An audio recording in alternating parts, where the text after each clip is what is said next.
of Council. Can I give a special welcome to Malachi Nay as our Youth Councillor? We usually give our Youth Councillors a challenge of making sure that they contribute at least on one of the items of the agenda. I'd like to start this morning by asking Councillor Rollo to begin with a karakia. Thanks, Nick. Just like to acknowledge Samoan Language Week and thank Councillor Anderson for teaching me Samoan in the last 48 hours.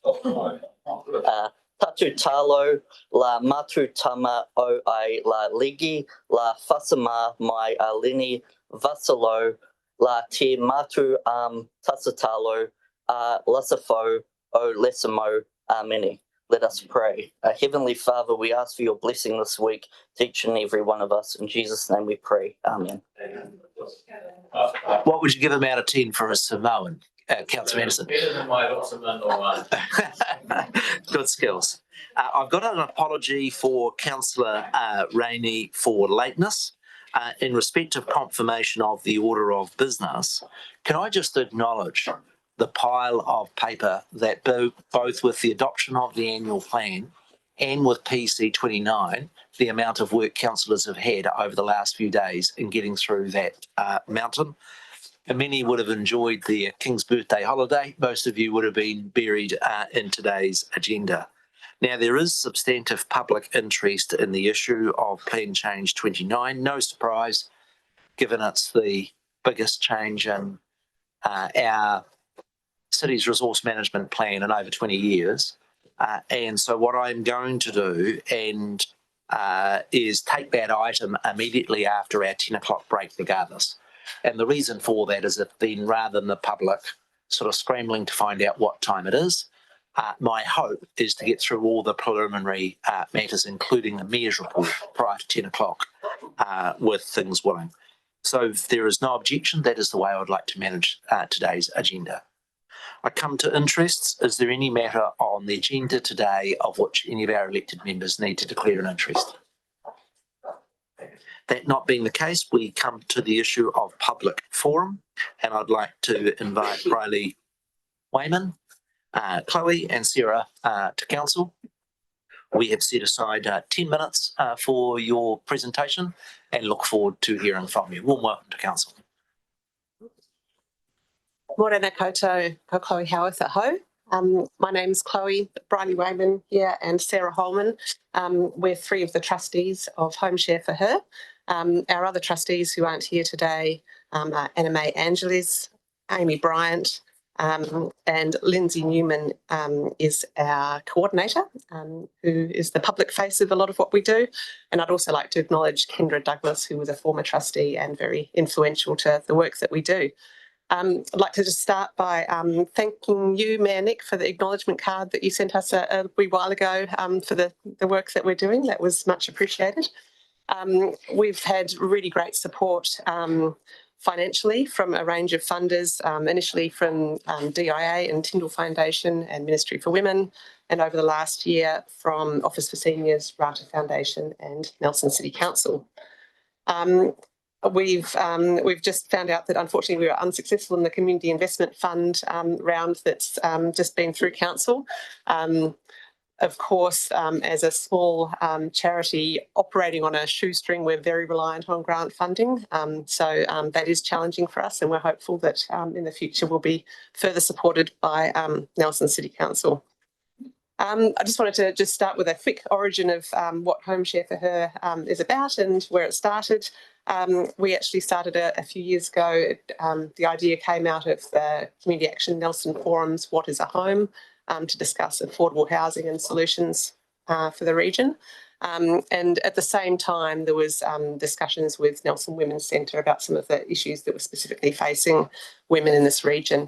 And this was just coming out of COVID, and Women's Centre was getting a lot of women coming through facing financial hardship, but also issues around social isolation and struggling to find housing. A lot of the discussion at the forums was was with women, and in particular issues identified with a shortage of 1 and 2 bedroom homes in the region for women living alone, and obviously average rents in Nelson are high. On average, women have lower incomes, particularly as they get older. A lot of them don't have the same levels of superannuation that men do at the same age. And there's an increasing number of older women renting, not just in this region, but everywhere. And also the ageing population and longer life expectancy for women means that there are more women living alone. This isn't just about older women, though. There's a lot of younger women, single mums, also facing similar issues. And this isn't just women, obviously, it applies to the general population. But this initiative was really because of the discussions, particularly with Nelson Women's Centre and Community Action Nelson. And so Home Share for Her was set up to address these issues. It was really about looking at, well, there's ideas like co-housing and building housing specifically for women, which are all fantastic ideas, but obviously they're costly and there's a long lead time to get those sorts of projects up and running. So we thought about, well, how do we make better use of existing homes that might be underutilised in the community? And how do we support women to negotiate home sharing relationships with each other in a sustainable and ongoing way? Some of the benefits of home sharing, and this is something that we've heard from the women that we've already got sharing homes successfully now, is not just obviously the financial benefits of sharing living costs with someone else, but social connection. It's allowing older women to age in place with financial support, help around the house, a bit of just company in the house as well. So it's often it's a way to delay those women moving into aged care and rest homes if they can still stay in the house with some company. Making use of existing dwellings, as I said, and it's affordable rental option for women. Intergenerational connections where we've got some older women sharing with younger women, sharing of knowledge, and all those sorts of things. I'll hand over to Briley to talk about some of more ins and outs about exactly what we do. Morena, talofa. So just in terms of how Home Share for Her works, so it's primarily a website service for Nelson Tasman women at this stage, and women register either as a home seeker or a home owner. They publish information, a profile about themselves, about the accommodation they're either offering or seeking. And then the women can browse the profiles and find compatible matches and can contact each other through the website using a secure messaging platform without having to give out their personal details. They then take time to meet in person, get to know each other and check compatibility. And because this process takes time, it's not a service for women in housing crisis, but it does meet a need in terms of housing demand. Our website, we also provide our members with resources, so sharing agreement templates and other information. And our coordinator monitors the registrations and listings and make sure it's meeting the criteria, and then helps members with questions and technical issues. And she also coordinates our advertising and promotion. We also attend various forums and expos and networking opportunities. And we've also started hosting regular events for our home sharing community so they can get together and meet in person and meet the team and ask questions. And we've had really positive feedback on those.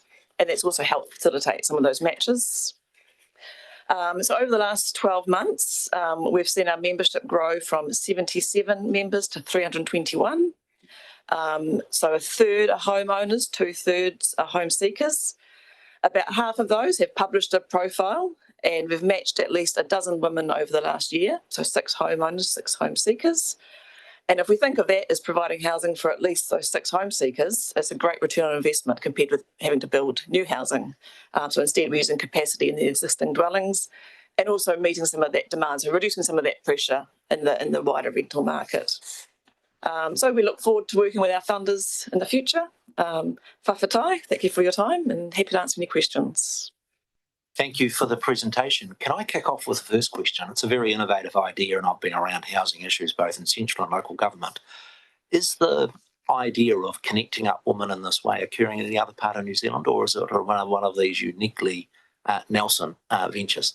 At this stage, it's unique to Nelson. So there's been a pilot in Auckland with age concern, but that's male and female. But we actually had an interview with on Radio New Zealand, and after that we had so many inquiries from other parts of the region saying we want this in our region as well. Yeah. Other questions from colleagues? Councillor Sanson. Just got a comment if it's possible. Yeah, absolutely. Yeah. Thanks for your work. I know it well, and just wonderful that you know, to hear the numbers have increased so much in the last year is fantastic.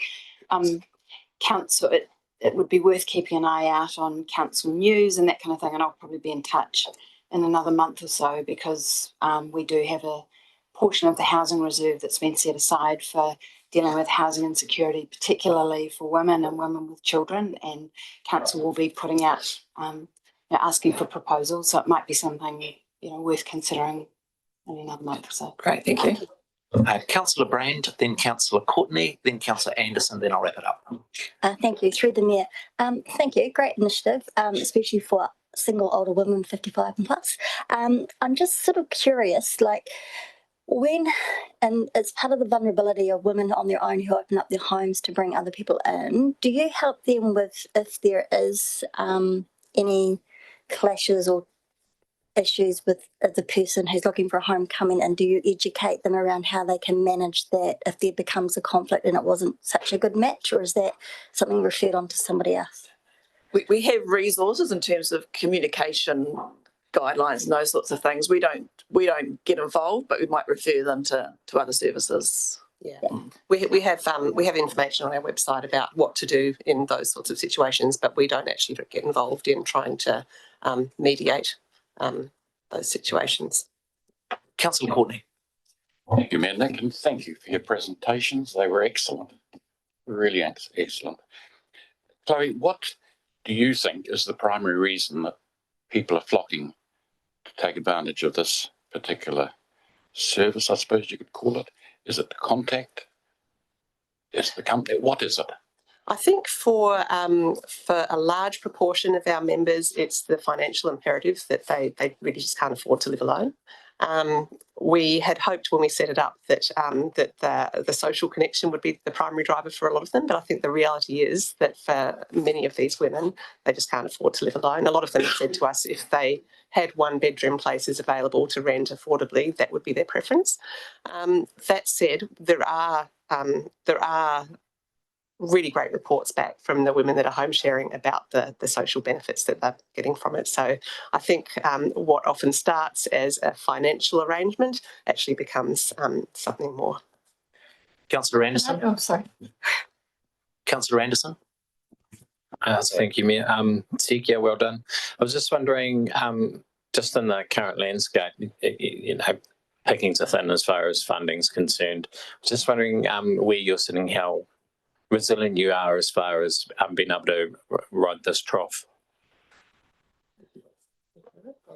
I'll answer that one. We sort of look at our funding on a year-to-year basis, and because we're in still the fairly early stages of what we're trying to do, we were hoping to get our sort of next 12-month strategic planning done before we applied for more funding. In reality, I think we're probably going to need funding before we're quite ready to look at our plans for expansion and that sort of thing. So we probably do need funding within the next 3 months, I'd say.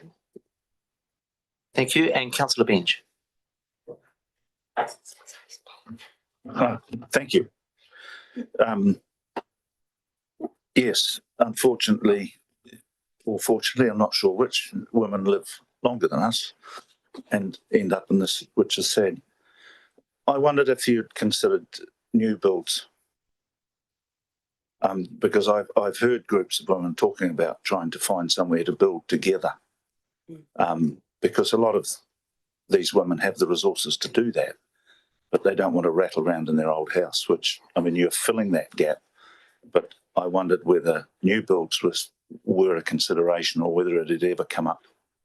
At the meetups we've had women mooting that idea. Yes. It's not something we're taking the lead on at this stage. I was just going to say, and hello everyone. Yeah, I have a friend who's sort of been in this situation, has actually had a couple, in fact, I think 3 matches through the website. And I think for her, and I can't really speak for her, but my feeling is that she wants to stay where she is in her community. She's actually been looking at other houses. She knows that she's in a large house compared to what she needs. And so in a way, this has provided her with something that's an alternative to like a new build situation. I guess, you know, it's not the remit of Home Share for her to be building houses at this stage, but or maybe at any stage. But I think that, you know, what's happening is the meet and greets are really successful. We think we've had 3 now, and people just come together. We meet in a local cafe, which we've had great support from the owner, and people just get to know each other a bit. And I guess we are facilitating conversations between some women. We did have a lady at one of them who started talking about something a little bit like that. So even if they don't work through this website, they may just be making connections where they can talk about other alternatives. And I really hope that might happen. I bring it up, me and Nick, because if they wanted to do a new build, I'm not sure it would fit the regulations. And that's sort of a barrier to several people wanting to get together and build together. And it might be something that you need to take account of. Always open to those ideas. Can I thank you for coming to Public Forum? Our community's got a big challenge around housing. And I think all of us as elected representatives, there isn't a single answer. Yes, it is about getting new private sector housing. Yes, it's about getting increased number of kaingoa and social housing, our community housing sector, the Housing First and the emergency housing program, the work that Councillor Sanson is leading with the task force and Abbeyfield. What I love about your concept is actually linking up people that through your services are able to help meet their housing needs. And I think there is also a bonus for women that also may be lonely in terms of the company element. So just good for us to know of the work that's there. Housing tends to be primarily a central government responsibility, but we can play a facilitating role with the work that's led by the Housing Task Force. And so we look forward to continuing to see you grow and where we can be of support. Thank you again for presenting. We now come to the confirmation of minutes for our meeting of the 1st of May. Do I have a colleague that's prepared to move the adoption of those? Councillor Courtney, is there a seconder? Thank you, Councillor Sanson. Is there any discussion on the minutes of our 1st May meeting? That being the case, I'll put their adoption. All those in favour, please say aye. Aye. Contrary say no. That is carried. We come to recommendations from committees. And we have the deliberations of the Tasman Waste Minimisation, Waste Management and Minimisation Plan and the adoption of that plan. Is a member of that committee prepared to move the resolution and the adoption? Thank you, Councillor Stallard. Councillor Sanson is prepared to second that. Is there any discussion? I would just note this is an area where I think it's very positive that we have Nelson and Tasman working together on this area of work. There's been a substantive period of consultation and would want to acknowledge Councillor Stallard and the other members of the team that have got us through to this point. The resolution is conditional on Tasman Council also adopting the strategy. No further comment. I shall then put it. All those in favour, please say aye. Aye. Contrary say no. That is carried. We come to the internal audit plan for 25-26 that has come through from the Audit, Risk and Finance Committee from yesterday. I'm happy to move from the chair the adoption of the internal audit plan. Would Councillor Courtney, as a member of that committee, be happy to second? Yes, I'd be happy. Is there any discussion on the internal audit plan for 25-26? That being the case, I shall put it. All those in favour shall say aye. Contrary no. That is carried. I do note that as a consequence of discussion yesterday, the Chief Executive has removed from the agenda the Treasury Management Policy with respect to the marina, and that will be an issue of which we'll just need to have some further discussion. It's a big issue, and we had a very constructive discussion yesterday. We remain very committed to it, but when we are dealing with tens of millions of dollars, we just need to make sure we've got our I's dotted and good process. That brings us to the Mayor's report, and the process I wish to go through here is to make some opening comments, and then I'm happy to take questions. I think it is helpful to councillors if I do it section by section in the Mayor's report. The first item I have noted, and I do see it as a hugely significant milestone for our community, that in Budget 25, the government is committed to the redevelopment plan for Nelson Hospital and over $500 million of funding for it. This is an issue that our council has discussed regularly.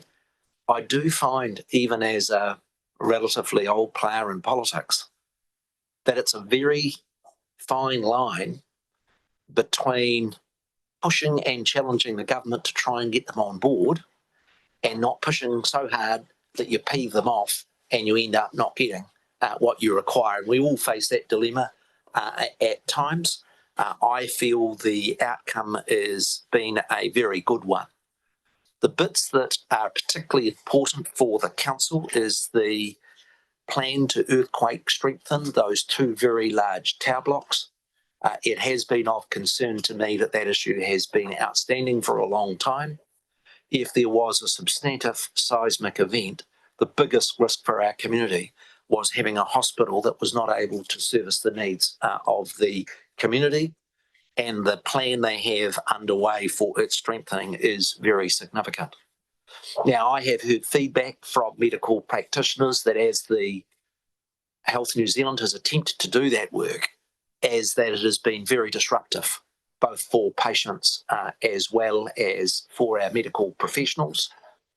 It is quite a major step announced Monday, a week ago, for the government to invest in a 32-bed temporary ward that is going to enable that work to occur with less disruption to our health services, as well as meet some of the urgent need for care. That is a first for New Zealand, and very pleased that it's a first for our community. In respect of the scale of the development, I'm not sure our community has completely absorbed just how big the new building is proposed. I note in my report at 11,000 square metres, it's more than double the size of Civic House. It's very close to the size of the current Percy Burnett building and George Manson building combined. It is actually going to be incredibly challenging, in my view, for Health New Zealand to complete that building by 2029. And there is going to be a real challenge for our chief executive and the team in the resource and building consenting to work very closely with Health New Zealand to meet that sort of timetable. Nor should we underestimate the scale of the pressures that it's going to put on the construction industry and the school sector for delivering a project of this size. I've watched with the 220 million spent on the Waimea Community Dam and the amount of construction workers that is built to our city.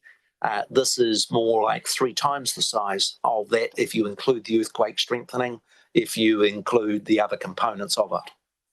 The other area in which I think our council is going to need to stay close to Health New Zealand is as they reconfigure that site, the provision of both bus stops and other services is something of which I would like our council to be quite nimble-footed and to be supported as possible so that the hospital does not just meet the health needs, but in practical things like of parking and traffic access, the important services are also there. The last piece of the puzzle of which Nelson Council has a significant role will be in the first phase of the development to be resolved over the next 18 months is the issue of the new energy centre. That is actually quite a substantial project on its own grounds. That is that to have a resilient hospital, it has to have access to energy 24/7 and in an emergency. And can I acknowledge the work of Alec Levertis and the team on working whether we can come to a really smart long-term solution around the use of landfill gas from York with the energy centre.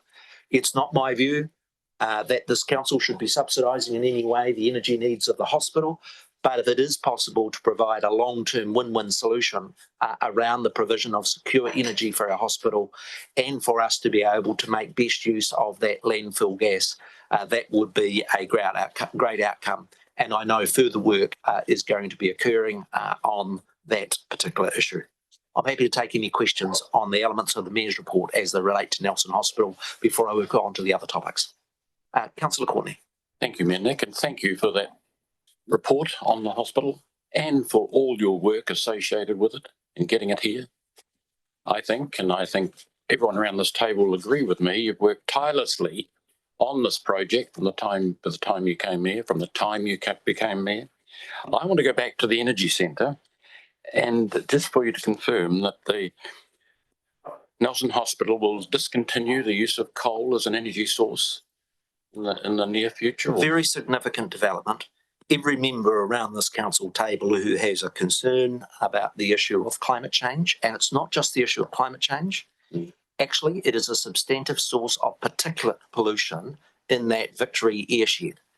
And the Nelson Hospital has earlier this year surrendered its consent for the burning of coal. So that is a significant first step. It is my understanding that within the next month or two, the large smokestack on the east side of Waimea Road is to be demolished. That is one of the buildings or one of the structures on the site that is earthquake prone. One of the risks if that in a significant earthquake, not only of the risk of harm to people, but also that it could potentially block Waimea Road, a key arterial in our community. My understanding is that Health New Zealand will be demolishing that tower in the next month or two. Now, the challenge is with it is commercially sensitive. There are discussions that Alec Levertis and the landfill management team are doing. My expected way of which that will proceed will be a short-term contract to extend our current arrangements around using the landfill gas, and then there'll be a more substantive piece of work that is required long-term for the hospital. Just to note, it's quite significant. In the redevelopment plan, it is intended that the current energy centre, which is on the east side of Waimea Road, will move to the north side, and that will involve a complete rethink of the way in which the energy services for the hospital are provided, of which we need to be engaged. The good news, in my view, improving the resilience, reducing greenhouse gases, reducing the amount of particulate pollution in that sensitive catchment, and improving the security of the energy source for our hospital. 4 wins if it comes through, and it's important to note that the energy centre is in that stage that's been improved in that budget of what is referred to as stage 2 of the hospital redevelopment. That's good news, thank you. Any other If I questions? may, Mr. Mayor, I think this is such an important project. It's worth me saying as Chief Executive that my team have engaged extremely well with Lexi and the hospital and the team over there in health. Mandy's building up our capability in the consenting space to make sure that we are on top of our game, to make sure we put no roadblocks in the way for getting this important project underway. Alec's been working very closely. So look, my team are working extremely close with health, so you can be assured that the council and the health are working together on this really important project. Councillor Stallard. Thanks, Mayor, and it's great to hear you talking about the energy aspects of the hospital redevelopment. I think a critical aspect that's not discussed so much is transport and connectivity to the city centre and safe transport options. And I know we have the East-West Cycleway in our long-term plan, and we have the streets for people, traffic calming, improving safe neighbourhoods on the west side of the hospital. And we've had some talk about a critical part of all that is the Waimea-Franklin intersection and how we shouldn't do that for now because there's uncertainty about the hospital.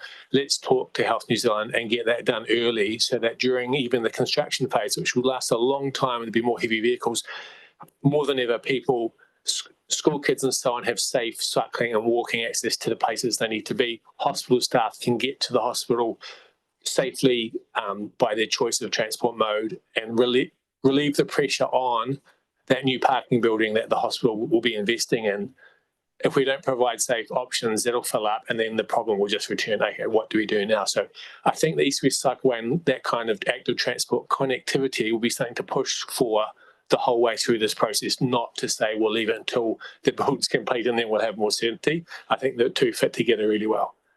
I think that's a good point, and one of the reasons for noting it in the report is this is just such a huge development, is it is going to be a challenge for the Chief Executive and his team to look right across the board, whether it be the energy centre, whether it be the transport infrastructure, whether it be the building and resource consenting, and making sure we're as connected as possible. And so I'd invite the Chief Executive to open up that discussion with Alexi and the team from Health New Zealand to make sure that we take the opportunity to do it well.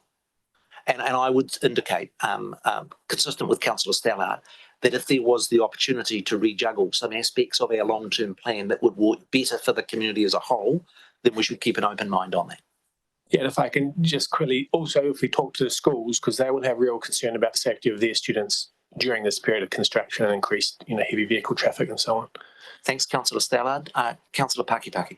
Kia ora, Mr Mayor. Just commend the team and yourself and the work that's done to be able to redirect monies. I think that we're going to go, elsewhere. And the announcement sent shockwaves through the construction sector in our region, and now it's kind of happening. I've got a couple of questions. One of them is that in terms of the council's resources, our human resources, and this is probably directed at the Chief Executive, how much are we forecasting that this is going to tax the resources of council to be able to attend to the requirements as the hospital is going, that will remove or rather make it really difficult for us to attend to the regular businesses of building consents and resource consents that they have at the moment?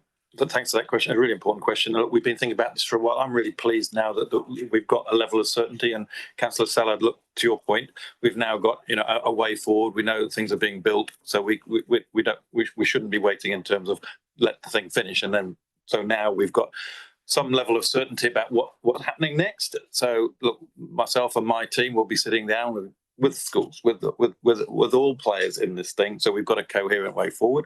It is going to be a stretch on the team, but we have been thinking about that for a while now, and so Mandy's been building up that capability, and indeed we've been talking with Tasman about we're taking on some of this work so that we can, but with the aim in mind of making sure we can deliver to the complexities.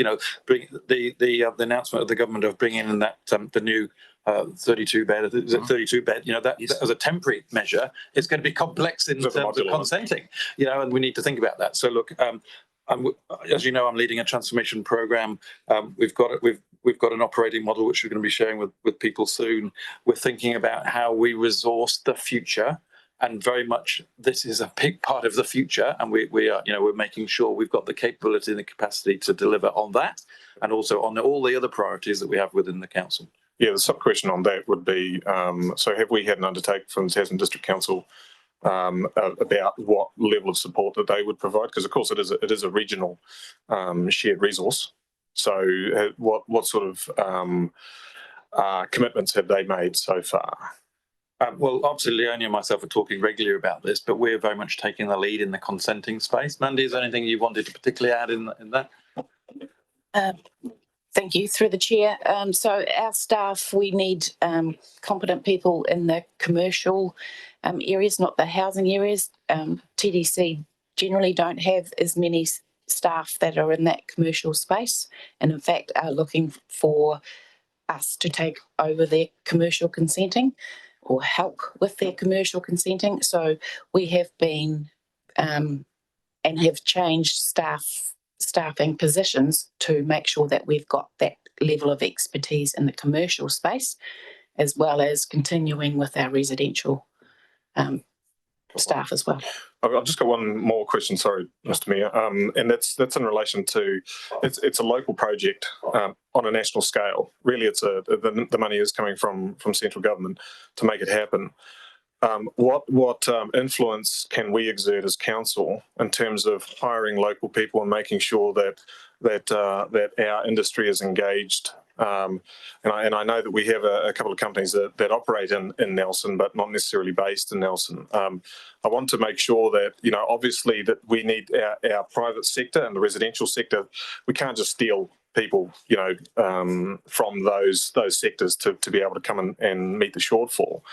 But what is it? What are the projections kind of at this stage in terms of our influence to make sure a lot of the money stays here, or rather gets injected here? It's a good question, because this is such a huge project.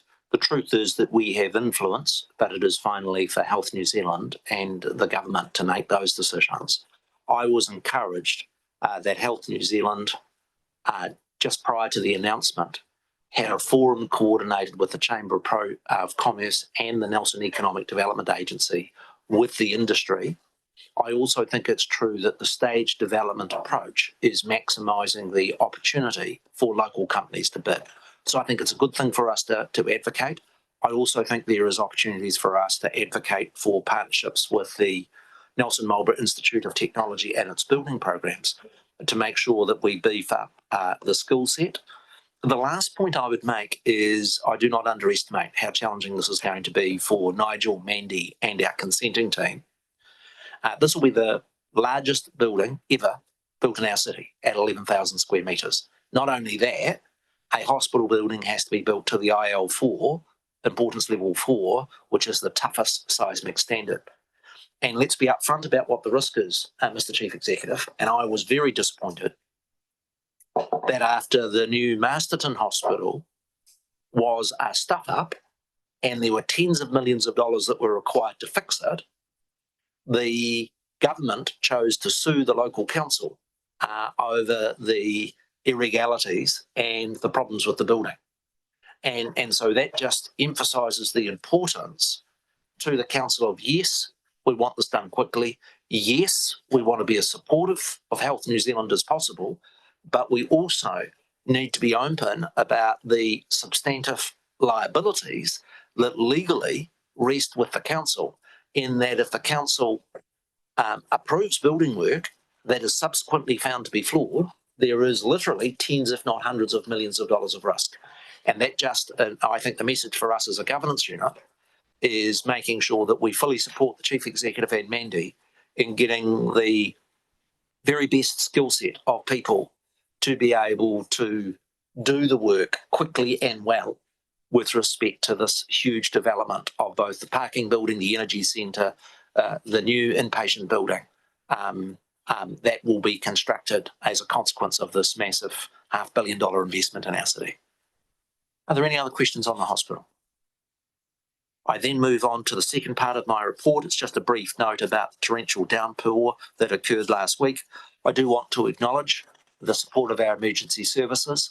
If there was a message for the public, of which I have had substantive feedback, is that we really need Nelsonians to apply some common sense, that in the event of these torrential rainfall events, to avoid, if possible, driving at all in such areas that are flooded, and certainly not travelling at speed, because it is true that a number of properties, the damage was exacerbated by vehicles travelling at speed through flooded waters, and that would be a message from it. Councillor Brand.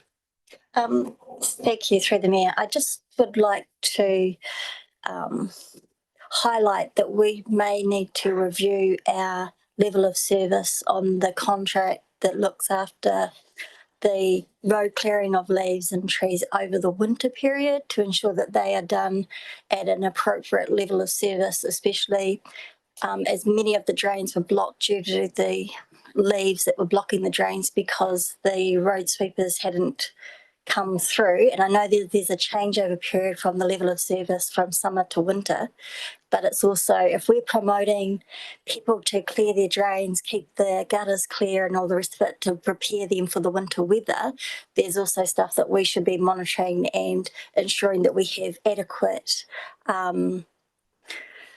scope within the contract that we provide to the those services for the needs for winter time. I understand that's fair comment. My own personal experience was when I heard the storm warnings coming through from Civil Defence at my own home. I got stuck in and cleared all the leaves, woke up the next morning, and with the strong winds, all of the spots I'd cleaned up had become refilled, and you'll never completely be able to overcome that. But it is a fair point, Councillor Brand. I then come to the section on the soft plastics recycling. I do note that since the last mayoral report and our resolution at our May council meeting, the packaging forum has taken the signal positively. They've agreed to extend the trial for those 1,000 households at their expense to the end of the year. They have indicated that in response to public feedback, they're changing that to a monthly service. We will, the good thing in my view of them doing that is having got those 1,000 households into the habit of the plastic recycling, effectively they're going to be able to continue it. We're still going to have the question and the engagement with the packaging forum as to what occurs from there. I do note, and Councillor Pakipaki has raised with me the adequate reporting back on the Tita Ihu Mayors and Iwi Chairs Forum. It is going to be my practice to include in my Mayor's report a follow-up on that to try and keep councillors better in the loop of the comments that are made there. The substantive discussion at the most recent Tita Ihu Mayor's Chair was around Te Matatini. That was prior to the decision for it not to occur. You'll also note there the discussion about the appointment process of the Heritage Trust and that they have agreed to come back to us by the end of the year. The two issues in my Mayor's report that require a resolution. The first of those is with respect to the Nelson City Council submission on congestion charging. The timetable of that meant that it was not possible to be able to include it in the normal process of being approved, and so it is for retrospective approval of that for us to be able to meet the Select Committee of Parliament's timetable. And the quite substantive issue is with respect to the issue of council's auditing. Myself and the Chief Executive are continuously focused on trying to get good value for money for the ratepayer. Both I and he, as well as members of his staff, have been frustrated at the extent to which the Auditor General has increased their charges. I've noted that they have increased by 74% over the last 3 years. That is a cost that has to be picked up by ratepayers. There was also substantive frustration during our long-term plan process of lots of toing and froing at the very last moment that did not meet our standards of service that we would expect. And so I'm seeking the council's support for us to request that our future auditor be a private sector one. There is provision in the Act for that. It requires the approval of the Auditor General. It is my view that it would provide the opportunity for us to get better value for money and for better service. And so I leave those last two items that require formal resolution. What I'll do is allow open for questions and then I shall formally move them. The first question is from the Deputy Mayor and then Councillor Sanson. Yeah, just in relation to the proposal around council auditing processes, I mean, have we done any work or analysis, spoken to other councils and looked at their audit costs of, like some are already done by private firms? Have we done any of that work to know whether there is a cost saving potentially here or a service benefit potentially here? I've spoken, and I'll ask the Chief Executive to respond on behalf of staff. I've spoken to 5 mayors. Amongst there are across New Zealand 25 that have them done by the private sector. 14, as I noted in my report, by Deloitte, 11 by EY. And the consistent feedback was that they had had better service from those private sector players than they had from the Auditor General. So that's given me and some encouragement from the governance side. I'd be happy either for Nigel or for Nikki one of the Nickies to respond on behalf of whether they've had any discussions with other councils that have used the private sector auditor. I'll start, and it looks like Nikki would like to jump in, but certainly other councils have seen this significant increase in cost, and we're all, as chief executive, we're all concerned around that.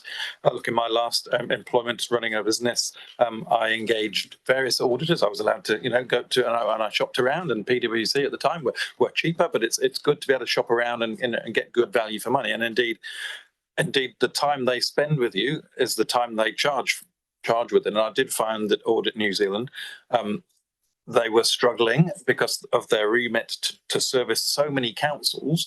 They were struggling with staff. It's very difficult. And so I accept that using the Big Four will also be costly. It's not cheap, and everybody's struggling to get good auditors. A lot of young auditors went off to Europe and other places, so that there is a challenge for all the companies.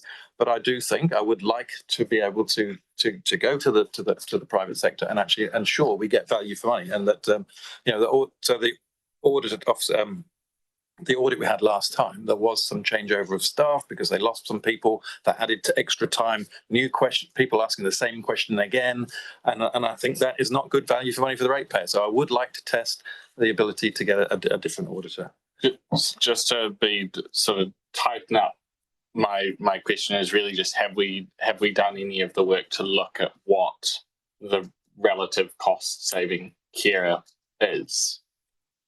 Are there similarly sized councils that are currently using a private auditor that we can get at least a rough sense of just we're meant to be making a decision, and on the basis of that? And I'll just say broadly, I think that this is probably the right thing to do, judging from our audit experience, but I'm interested in terms of what are the actual implications of this decision. I'd be happy to have Nikki had a further comment around both the question, but also anything else that you'd like to add, Nikki, to the recommendation that came from yourself and your team of going down this track. Thank you. Yes, through the Mayor. In answer to the Deputy Mayor's question, that would actually be very difficult because, of course, they charge on the basis of the audit, which depends on the size, the issues that come up for the council. So it's very individual. So it's a very hard thing to compare across. But in fact, the reason that I did raise this up with the Chief Executive and the Mayor doing something about audit was that we did have a very difficult audit last long-term plan, and it was very stressful for our staff. And some of the matters that occurred have been mentioned in the Mayor's report, and the Chief Executive has referred to some, but I had staff working evenings because of late requests, because of staff who didn't understand the local government sector, explaining things that had already been covered and approved weeks before. I just didn't want my team to have to go through this again, which is why I asked if we could make some change. I'd just like to clarify Nikki's wording. When you say we had a difficult audit, the reason we had a difficult audit, not because things weren't in shape. In fact, the auditor found that things were very much in shape in terms of what we were delivering, but it was difficult in terms of dealing with new staff, them understanding the council environment, and indeed thinking about extra environment, climate change work right at the last minute. So difficult in terms of things that the Auditor General introduced, but not the audit itself was difficult. So I just want to make sure we clarify that point. Further question from the Deputy Mayor. This is an important issue, and I'm not going to rush it. Just in terms of next steps, we're saying the resolution in front of us is saying that we request that it be changed to one of the private firms. Is this will we just find out who that is down the line? Is that the process from here? Is this sort of the... My reading of the legislation is that the Auditor General may say, no, stuff it, you're stuck with us. He can do that. So he might write back and say no. He might say yes, and you can engage with these firms. Nikki, what would be the process from there about the engagement of an alternative Auditor General in the event, an alternative auditor in the event that the Auditor General granted us permission to go to the private sector? Yes, if we're granted that permission, then it is still an appointment by the Auditor General, and we would expect that they would be choosing which auditor we could have from amongst their stable of private firms. My understanding of the history is that the Nelson City Council has never had a private sector auditor. This would be a first. My attitude to it is that We haven't had good service. The price has gone through the roof. It's worth a punt. Monopolies generally get a bad rap for performance, and it's worth a try. Councillor Sanson. Thanks, Mayor Nick, through the chair. I've just got a few questions around this. I mean, I'm really open to this, but I'm curious because this is kind of a, moderately substantive operational matter, why we haven't had a staff report and why it's come through as a few paragraphs in the mayor's report with no kind of robust analysis. It's not a criticism. I'm just genuinely curious because, to me, I'm really open to this, but I have so many questions and there's no information in this report that answers them. So I'm just going to quickly work through them if that's okay. But that's the first one. Why is it not a staff report? The reason was that I was grumpy about the extent to which the costs had gone up on behalf of the ratepayer. I challenged the chief executive and said that in my previous experience, there was nothing like a bit of competition. Could we go to the private sector? Nikki reported back to me, yes, but you'd need to write a grovelly letter as the minister, as the mayor, to the Auditor General. And I said, well, I'm happy to write that. And then I took the view that for me, just as mayor, to write that letter for that request without engaging with councillors was unfair. And given the fact the letter needs to go in my name, I thought the right thing to do was to be open with my council colleagues and say, even before we start the process, that councillors should be included in the loop. And effectively what I'm asking for your support to do is to write the letter with the request. And we need to be quite open. There's a good chance the Auditor General is going to write back and say, no. Thanks. Okay, and to be fair, I did ask the mayor to put this in his mayor's report. I did write to the Auditor General about 10 months ago, and it took a very long time for them to respond. In fact, I asked, the same question: could we consider using a private company? I do want to put on record. And what was the answer? That they sort of obfuscated. I think they sort of said, well, it might be possible, but they didn't really give me a firm answer. Okay. That's why I said I wanted to elevate it really to the mayor writing on behalf of the council to sort of really to say we're serious about this. I do want to put on record that we do have a good relationship with our auditor. It was challenging, and they're challenging with staff, but actually with the auditor themselves, we worked through those challenges quite constructively. I've had a discussion with Julian post the event, and we're in really good terms, so we can work well with the auditors for sure. I have kept challenging, and then they do know that I want to bring the cost down, and they're accepting of that challenge. And I would like the mayor to write and really put that challenge in a stronger place than just the chief executive writing. Sure. Can I just answer one further question that you've asked in the first one? In the event that I write, which is what I'm asking permission for, and the Auditor General comes back and says, yes, you may, I would then expect at that stage for officers to bring a substantive paper through as to all of the implications. So this is just the first stage of the process of asking permission to write, not the full decision to engage with a private sector operator, which would require a separate paper with all of the quite reasonable questions that Councillor Sanson wants to pursue. So would it be worth actually having that in the resolution somewhere, that noting that if this is approved, a staff report would come back? Because what I'm really interested in is what's the timing? Do we have a quote? Because if we just get kind of told, yes, you can, but you're with Deloitte or you're with one of the other ones, again, we don't get to shop around. And my experience from working with auditors and outside of council is that they're always expensive. You always get lots of last minute requests. You're always working around the clock right up to the last minute to get it through for whatever deadline. So going with another auditor isn't necessarily going to mitigate all of those, but I think it's worth exploring. But I would like to be reassured that if the Auditor General gives us approval, we'll do a bit more due diligence before we make that decision to change. So we get a quote and we get some assurance that when, again, our staff are not going to be working with new audit staff who have no experience of local government, because it's just exactly this, it just presents all the same problems. I'm more than happy to, I'll get Nikki to further answer the question. The only difficulty, and all the comments you make about we cannot be absolutely sure, that the private sector auditor will be better or less expensive. That is true.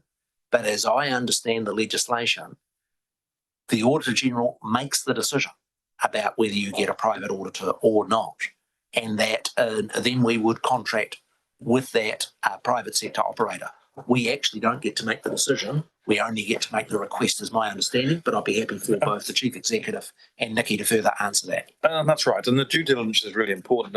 Building a relationship with the auditor is really important. Look, it's important they come in and we're open and they look at everything and they put us to the test. But it's also important that you build a relationship in terms of, my last business, I worked with PwC. They were expensive for sure, like everybody else.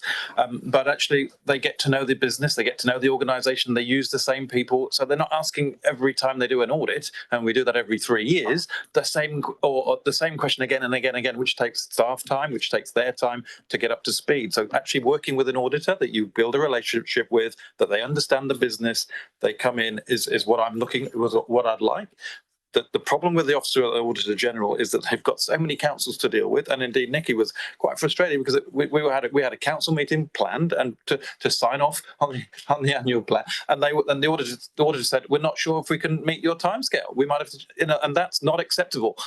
But didn't we had the same auditor for a really long time, and then he retired and we got given a new one, and that could happen whether it's the Auditor General or one of the big four, like staff turnover. For sure, but with a commercial company, then we are holding them to account to deliver on what we're paying for. It's quite difficult for the Auditor General when he's dealing with so many different councils, when they're short of staff and they're required to deliver this stuff, and they're scrambling, I think, and it's very difficult for them to provide the same level of service that the big four can do. But so just before we vote to support this, yes, can we have, is it worth noting in the minutes that if the Auditor General approves our request, there would be some kind of paper coming back to the governance table that would outline that we have the approval if we want to, and then we get some kind of guidance from staff as to whether that is actually the path we want to go down?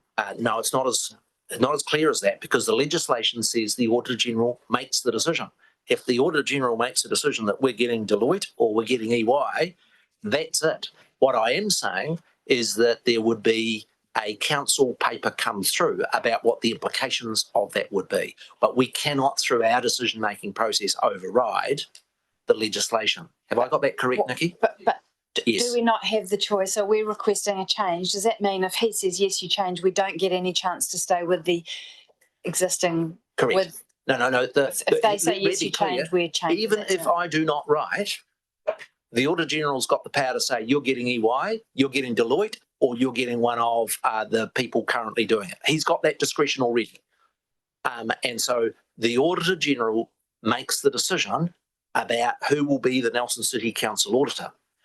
The purpose of writing the letter is to say, actually, we haven't been very happy with your service. Your prices have gone up by too much.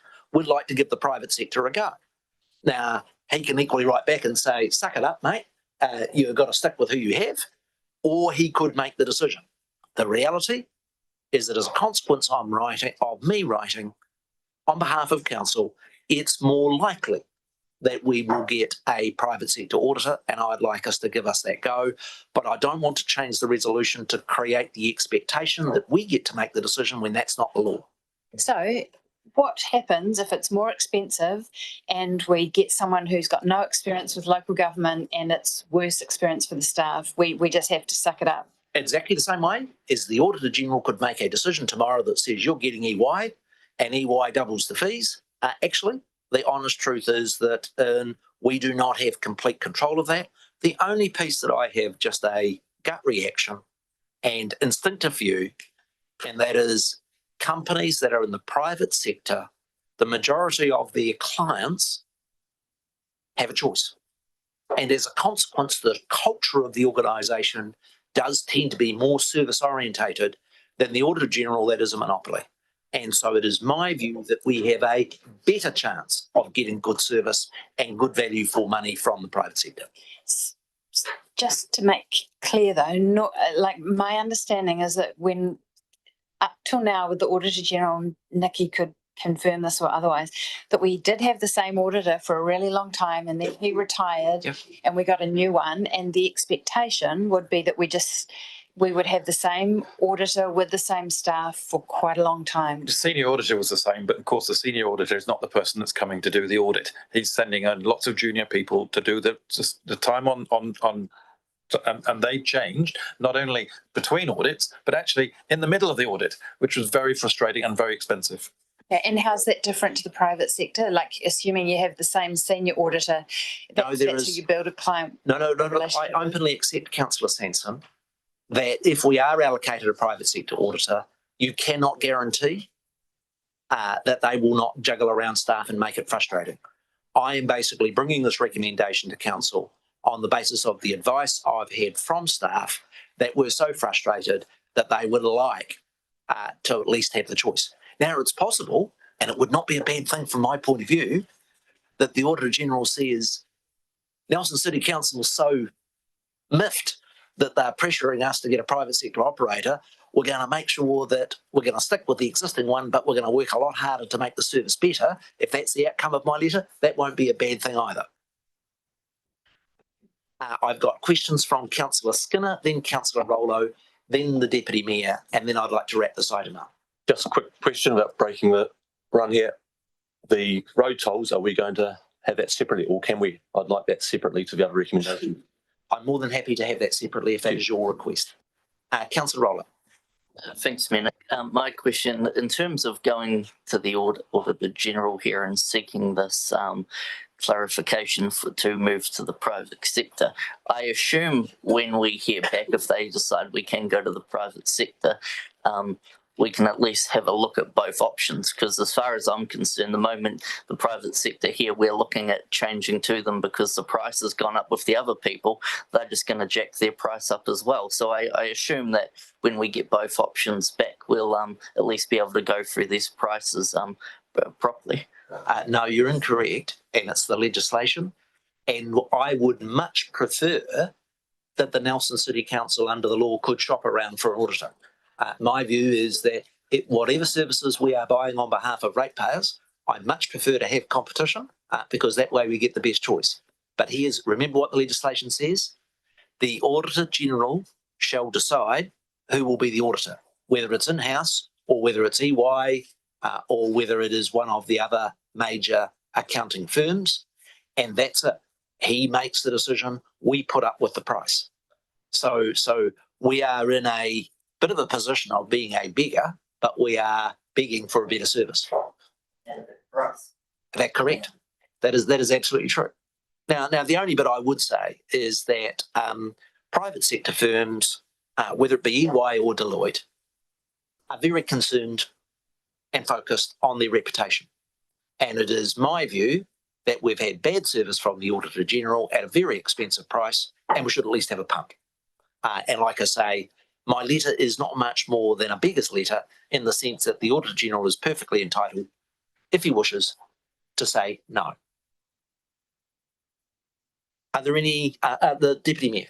Yeah, just a practical question in terms of the relationship between private auditors and councils.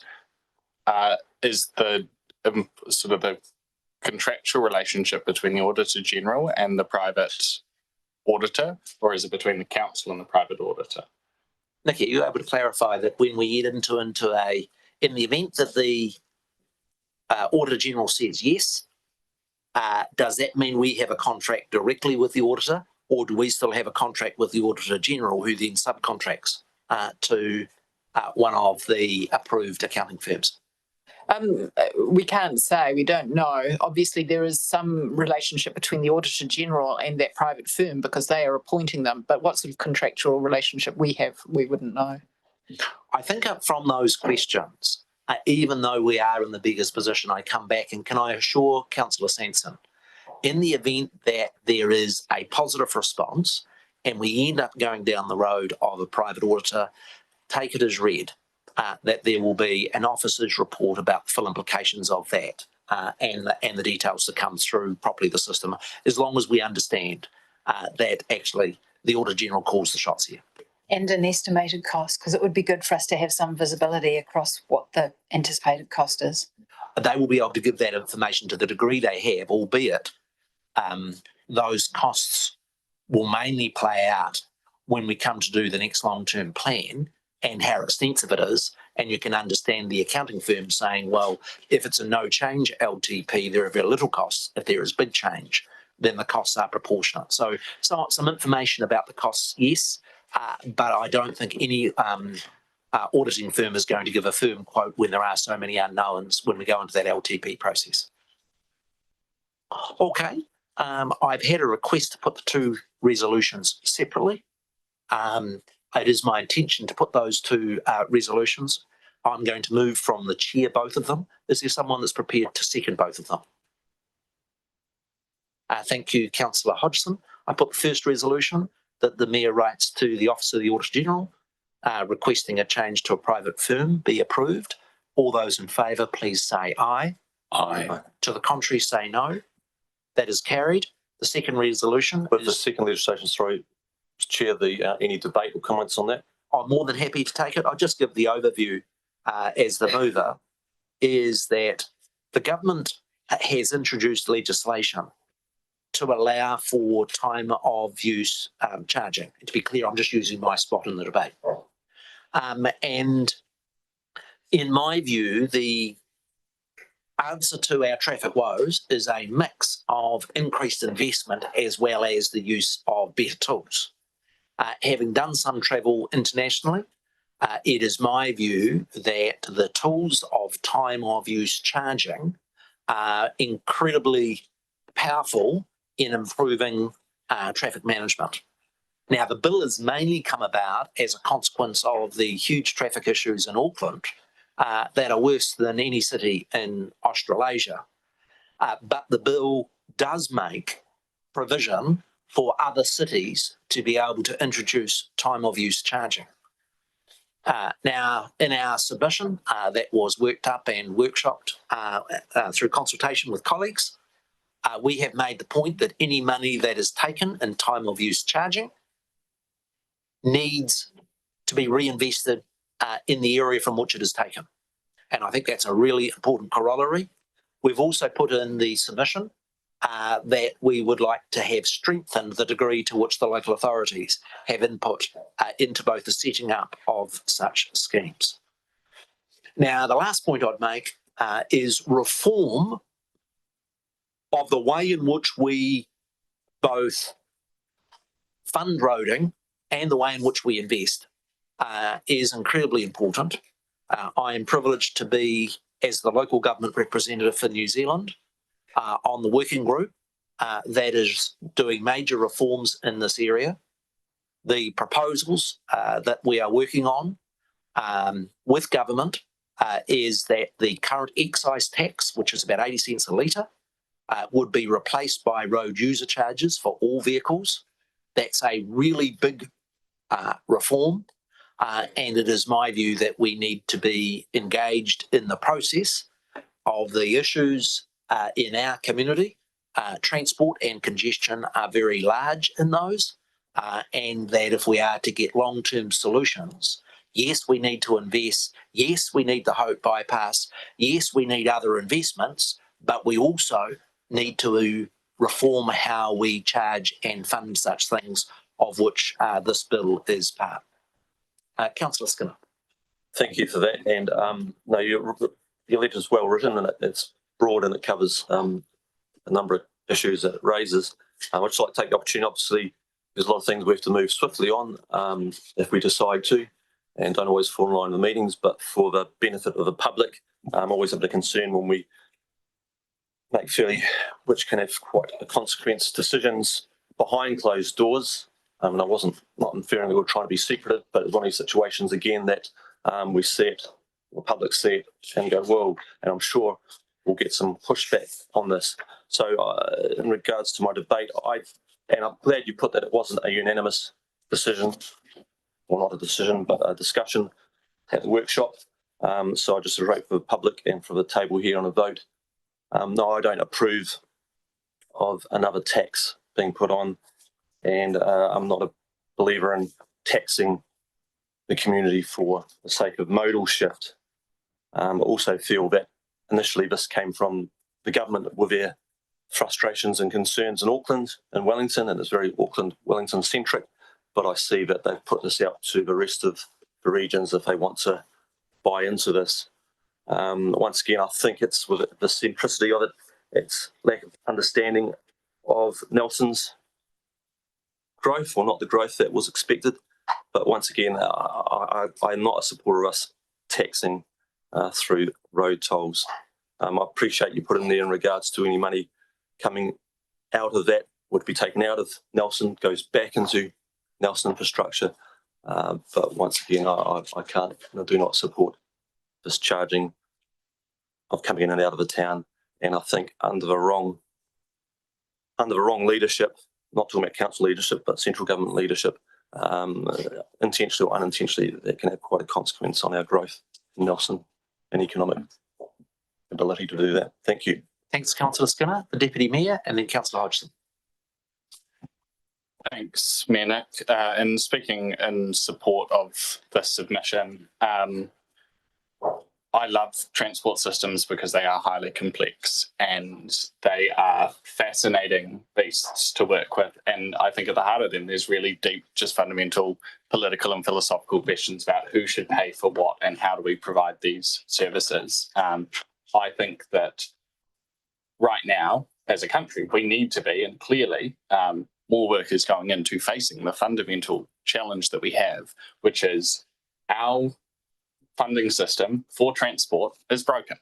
We don't have enough money to pay for the transport infrastructure that we have or that we need. And so we have to start looking at alternative tools. When we take something like time use charging or congestion charging, generally where we've seen it implemented, we've seen massive benefits. New York City, admittedly at a much larger scale, but with a very reasonable and low charge, has managed to transform the number of cars in the city whilst not reducing the number of people going into the city each day. I'd just go a little bit further than the need for that money to be reinvested back into the region, is to say that money needs to be reinvested back into the region in transport, and specifically in improving the range of transport options available. I think that when you are putting a charge onto the use of an asset like a road, we need to be making sure that there are affordable alternative options present in there.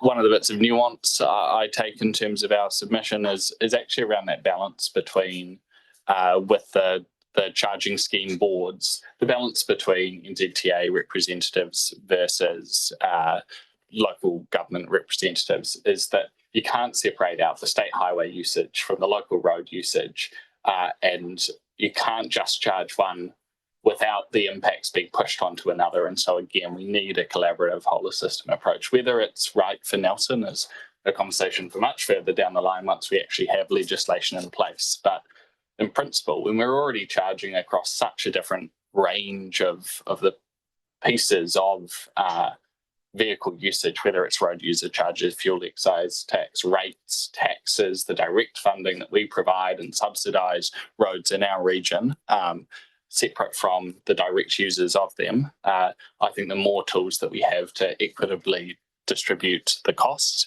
but also to realise the costs at the times when they are hurting us most, because when you've got significant congestion, that is a cost to everyone trying to use those networks and those systems. And to me, it's a fair response to say, well, actually, this is a premium. And in many cases, paying that premium is reasonable. Thanks, Deputy Mayor. Councillor Hodgson. Thank you. Yeah, look, I think it's just a misconception to think of congestion charging as an increase in taxes on the public. It's actually the opposite, in my understanding. Roads are paid for with taxes. That's where the money comes from, and you have to build the road to service that peak capacity. That means that when you introduce a congestion charge, you can actually potentially, by shifting that capacity to times where the road is less busy, you can decrease the cost of our roading infrastructure, and thus actually potentially either decrease the cost of taxes on the public or increase the level of service for the roads in our community. In my view, a robust charging system breaks down the costs by road use, by emissions and time of use activity, so that the activity that increases the cost of the roading infrastructure is the activity that pays for it. It's plain and simple user pays. What's far more important than that is what our submission actually touches on, which is ensuring that when the Nelson community contributes towards roading costs, that money actually delivers the infrastructure in our region. So really happy to support this. In exercising my right of reply, assuming there are no other councillors that want to comment. Ask for a division. Yeah, sure. I'll just exercise my right of reply. The first thing is questions have been raised about the process for making the submission. Here's the choice the council often has. Do we say nothing on behalf of the Nelson community because the timing doesn't suit our council meetings? Or do we get stuck in and make sure Nelson's voice is heard and sometimes have to retrospectively approve submissions? Now, I don't like the retrospectivity, but it is a reality of the timetable. And if I've got a choice of Nelson having a voice or not, then I'm prepared to sacrifice purity of process. Secondly, on the issue of pricing, here's the piece that I openly have a bit of frustration in respect of the concerns about it being a new tax. Today, we're going to be setting the rates through the annual plan process. Enormous scrutiny goes into every $1 million that we spend. This community, if we take Nelson and Tasman, pays over $100 million a year in excise tax and road user charges, as much as there is in rates. And it doesn't face nearly the same level of scrutiny. And actually, it is my view that we have had insufficient share. We have not had $100 million of investment back into our community for our transport and roading needs. Now, the driver for this, in my view, is not some need for new taxes. The driver is technology. Currently, we fund roads through a combination of an excise tax, about 80 cents a litre on petrol, plus a road user charge, charged on heavy vehicles, plus quite a substantive portion of our rates that goes into roads. And why is technology changing it? Well, go down there and listen to any of the car ads. Lots of them are hybrids. How can you fund your roads off an excise tax on petrol vehicles with the evolution of both electric vehicles and hybrids that are a substantive portion? And the second change that's occurring in the technology is the idea that you could actually work out where a vehicle was at what time was a complete nonsense 30 years ago. The technology is now at the point that it makes that quite economic. Why might this make sense for our community? Let me give you a practical example. If you look at, for instance, the large number of trucks that travel from Nelson Pine Industries to the port, if you said to the truck that we're going to charge you more if you go during peak hours, say between 5 and 6 at night, but you would provide a very low cost for those trucks to travel to port when there was not congestion, I know exactly what the trucking companies would do. And so the question in making the submission is, why would we not want our community to have access to more sophisticated pricing tools fitting with the technology to be able to overcome our transport problems? And that is why I'm a strong supporter of this reform and the submission that we have made, albeit we have caveated in wanting making sure any money that is taken from our community gets spent back in our community. On that note, I'll put the two resolutions. Firstly, those with respect to the Audit, and I've already done that, I'm sorry. We're going to have a division on Yeah, I need to have a division with respect to the retrospective approval of the submission, and I'll ask the Chief Executive to carry out that vote. Robin, please conduct a division on recommendation 2 of the Mayor's report. Councillor Anderson. Aye. Councillor Benj. Aye. Councillor Brand. Aye. Councillor Courtney. Aye. Councillor Hodgson. Aye. Councillor Paki. Tautoko. Councillor Rainey is an apology. Councillor Rollo. Aye. Councillor Sampson. Aye. Councillor Skinner. No. Councillor Stallard. Aye. Deputy Mayor O'Neill Stevens. Aye. Mayor Smith. Aye. That is.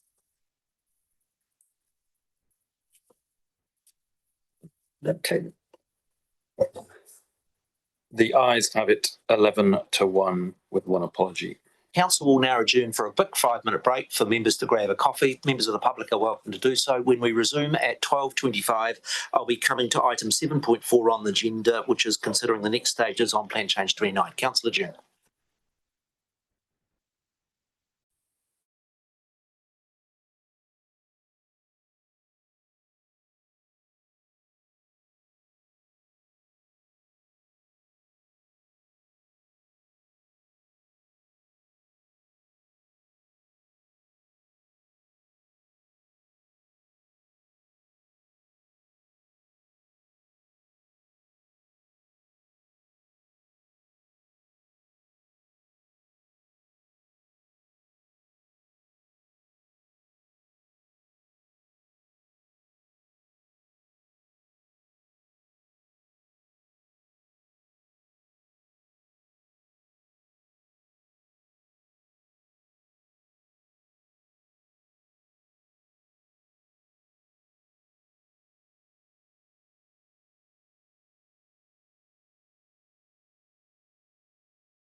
Plan change 29, item 7.4 on the agenda. I'll just give a chance for councillors to grab their coffee.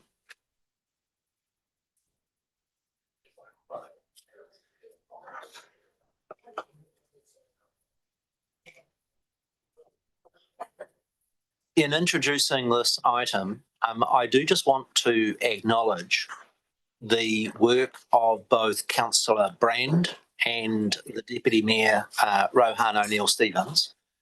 This task in appointing them to the panel was a huge job in hearing hundreds and hundreds of submissions, many, many weeks, as well as deliberation. Well beyond the time that is normally expected of elected members. So on behalf of Council, can I acknowledge Councillor Brand and the Deputy Mayor for their work on the panel.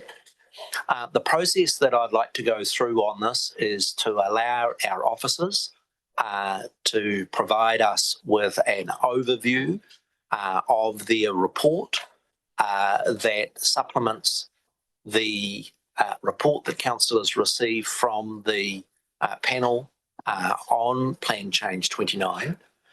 I'm more than happy for elected members to ask questions during that presentation. At the end of that, we'll then allow any other questions from elected members.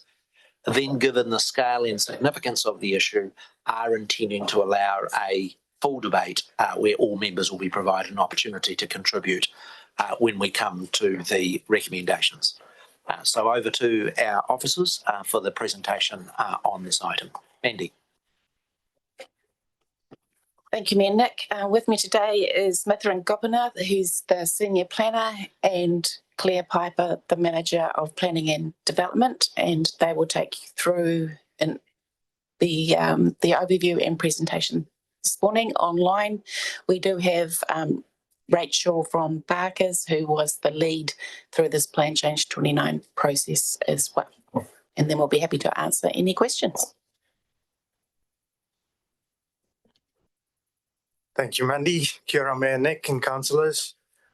The purpose of this report is to present the hearing panel reports on Plan Change 29 for council to note the panel's decision on submissions and approve the provisions that reflect those decisions, and to agree to publicly notify the decision on Plan Change 29 on the 10th of June 2025.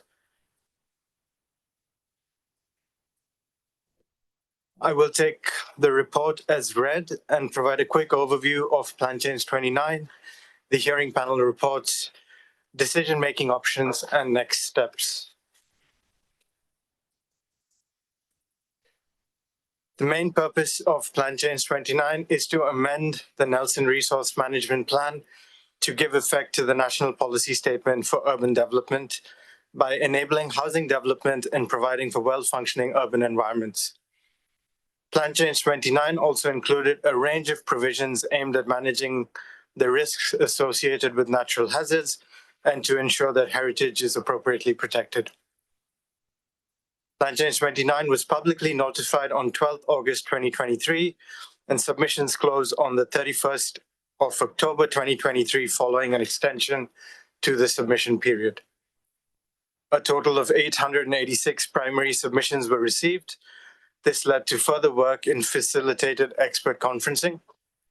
Council officers with input from specialist experts recommended a range of amendments to the panel in response to matters raised in submissions. Hearings were then held over several sessions in August and September of last year.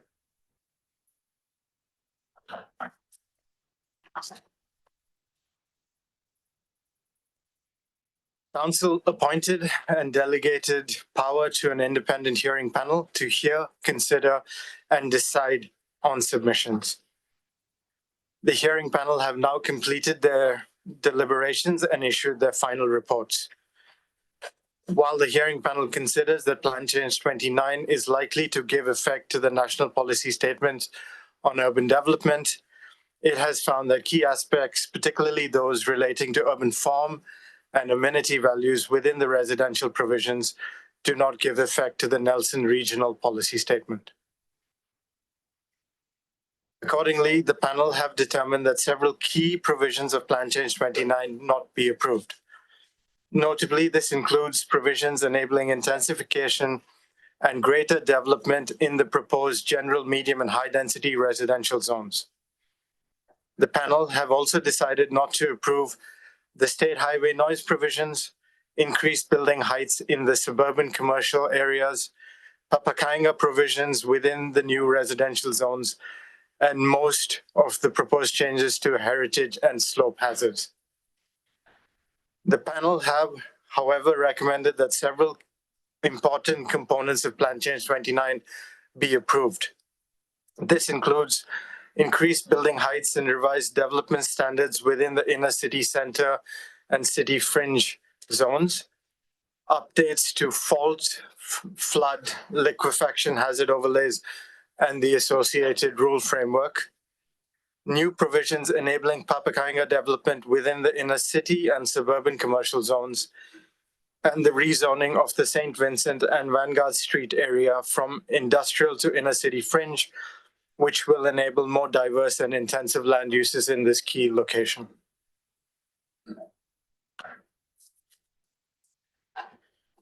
Council now needs to determine how to proceed. The options in front of you are proceed with Plan Change 29 as determined by the panel and publicly notify the decision on Plan Change 29. I have recommended that Council proceed with this option in my report. The other options are withdraw Plan Change 29 in full or in part.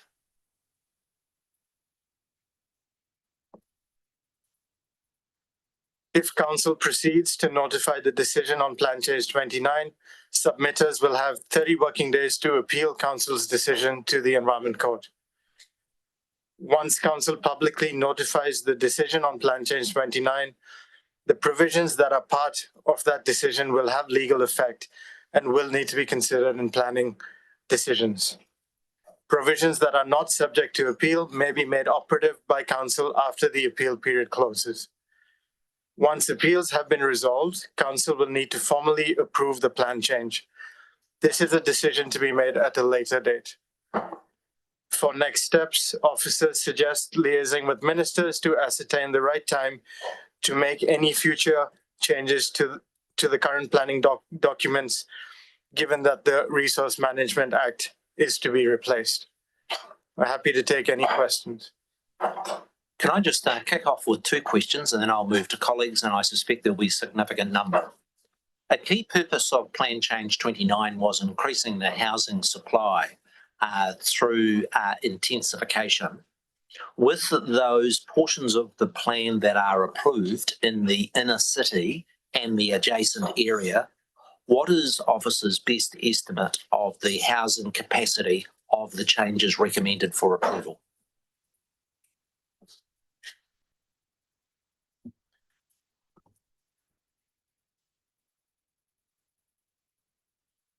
Well, yeah, if I could just give some context. Yep, the purpose of Plan Change 29 was to give effect to the NPSUD to ensure sufficient housing capacity over a 30-year period.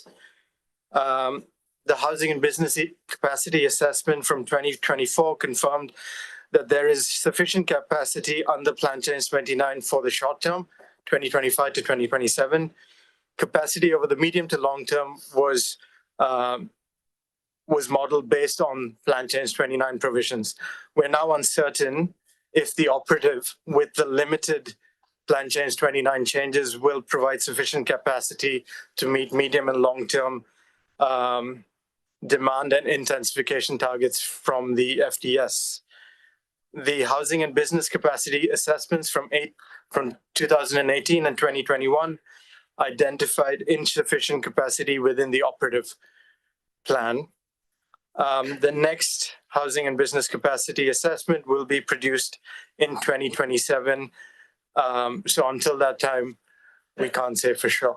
My question, I'm not sure, was quite specific, and that is, what is the increased housing capacity of the areas recommended for approval by the panel in the central city and the fringe areas? In other words, I'm just trying to get a very clear idea of the plan changes that we're approving today as to what is the increased residential capacity of the area recommended for approval.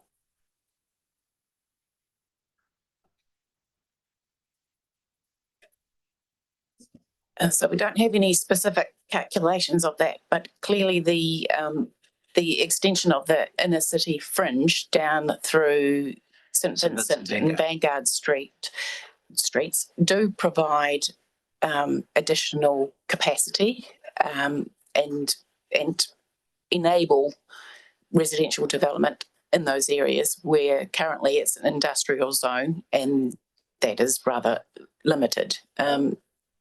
Rachel, have you got anything to add to that?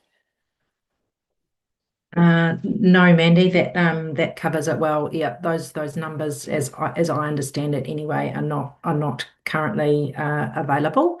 But in the context of the entire city, there would be further capacity enabled by the additional height in the city centre and the fringe, but that is likely to be relatively modest, I would say, across the city as a whole, and particularly in the medium to long term. Thank you. Question for Councillor Courtney. Yes, Mr. Mayor Nick, I'd like to come in on your question about what the capacity is going to be like. And if your memory or my memory treats me right, we've been told that the medium and long term increasing housing capacity will be up to 25,000 homes. 25,000 homes.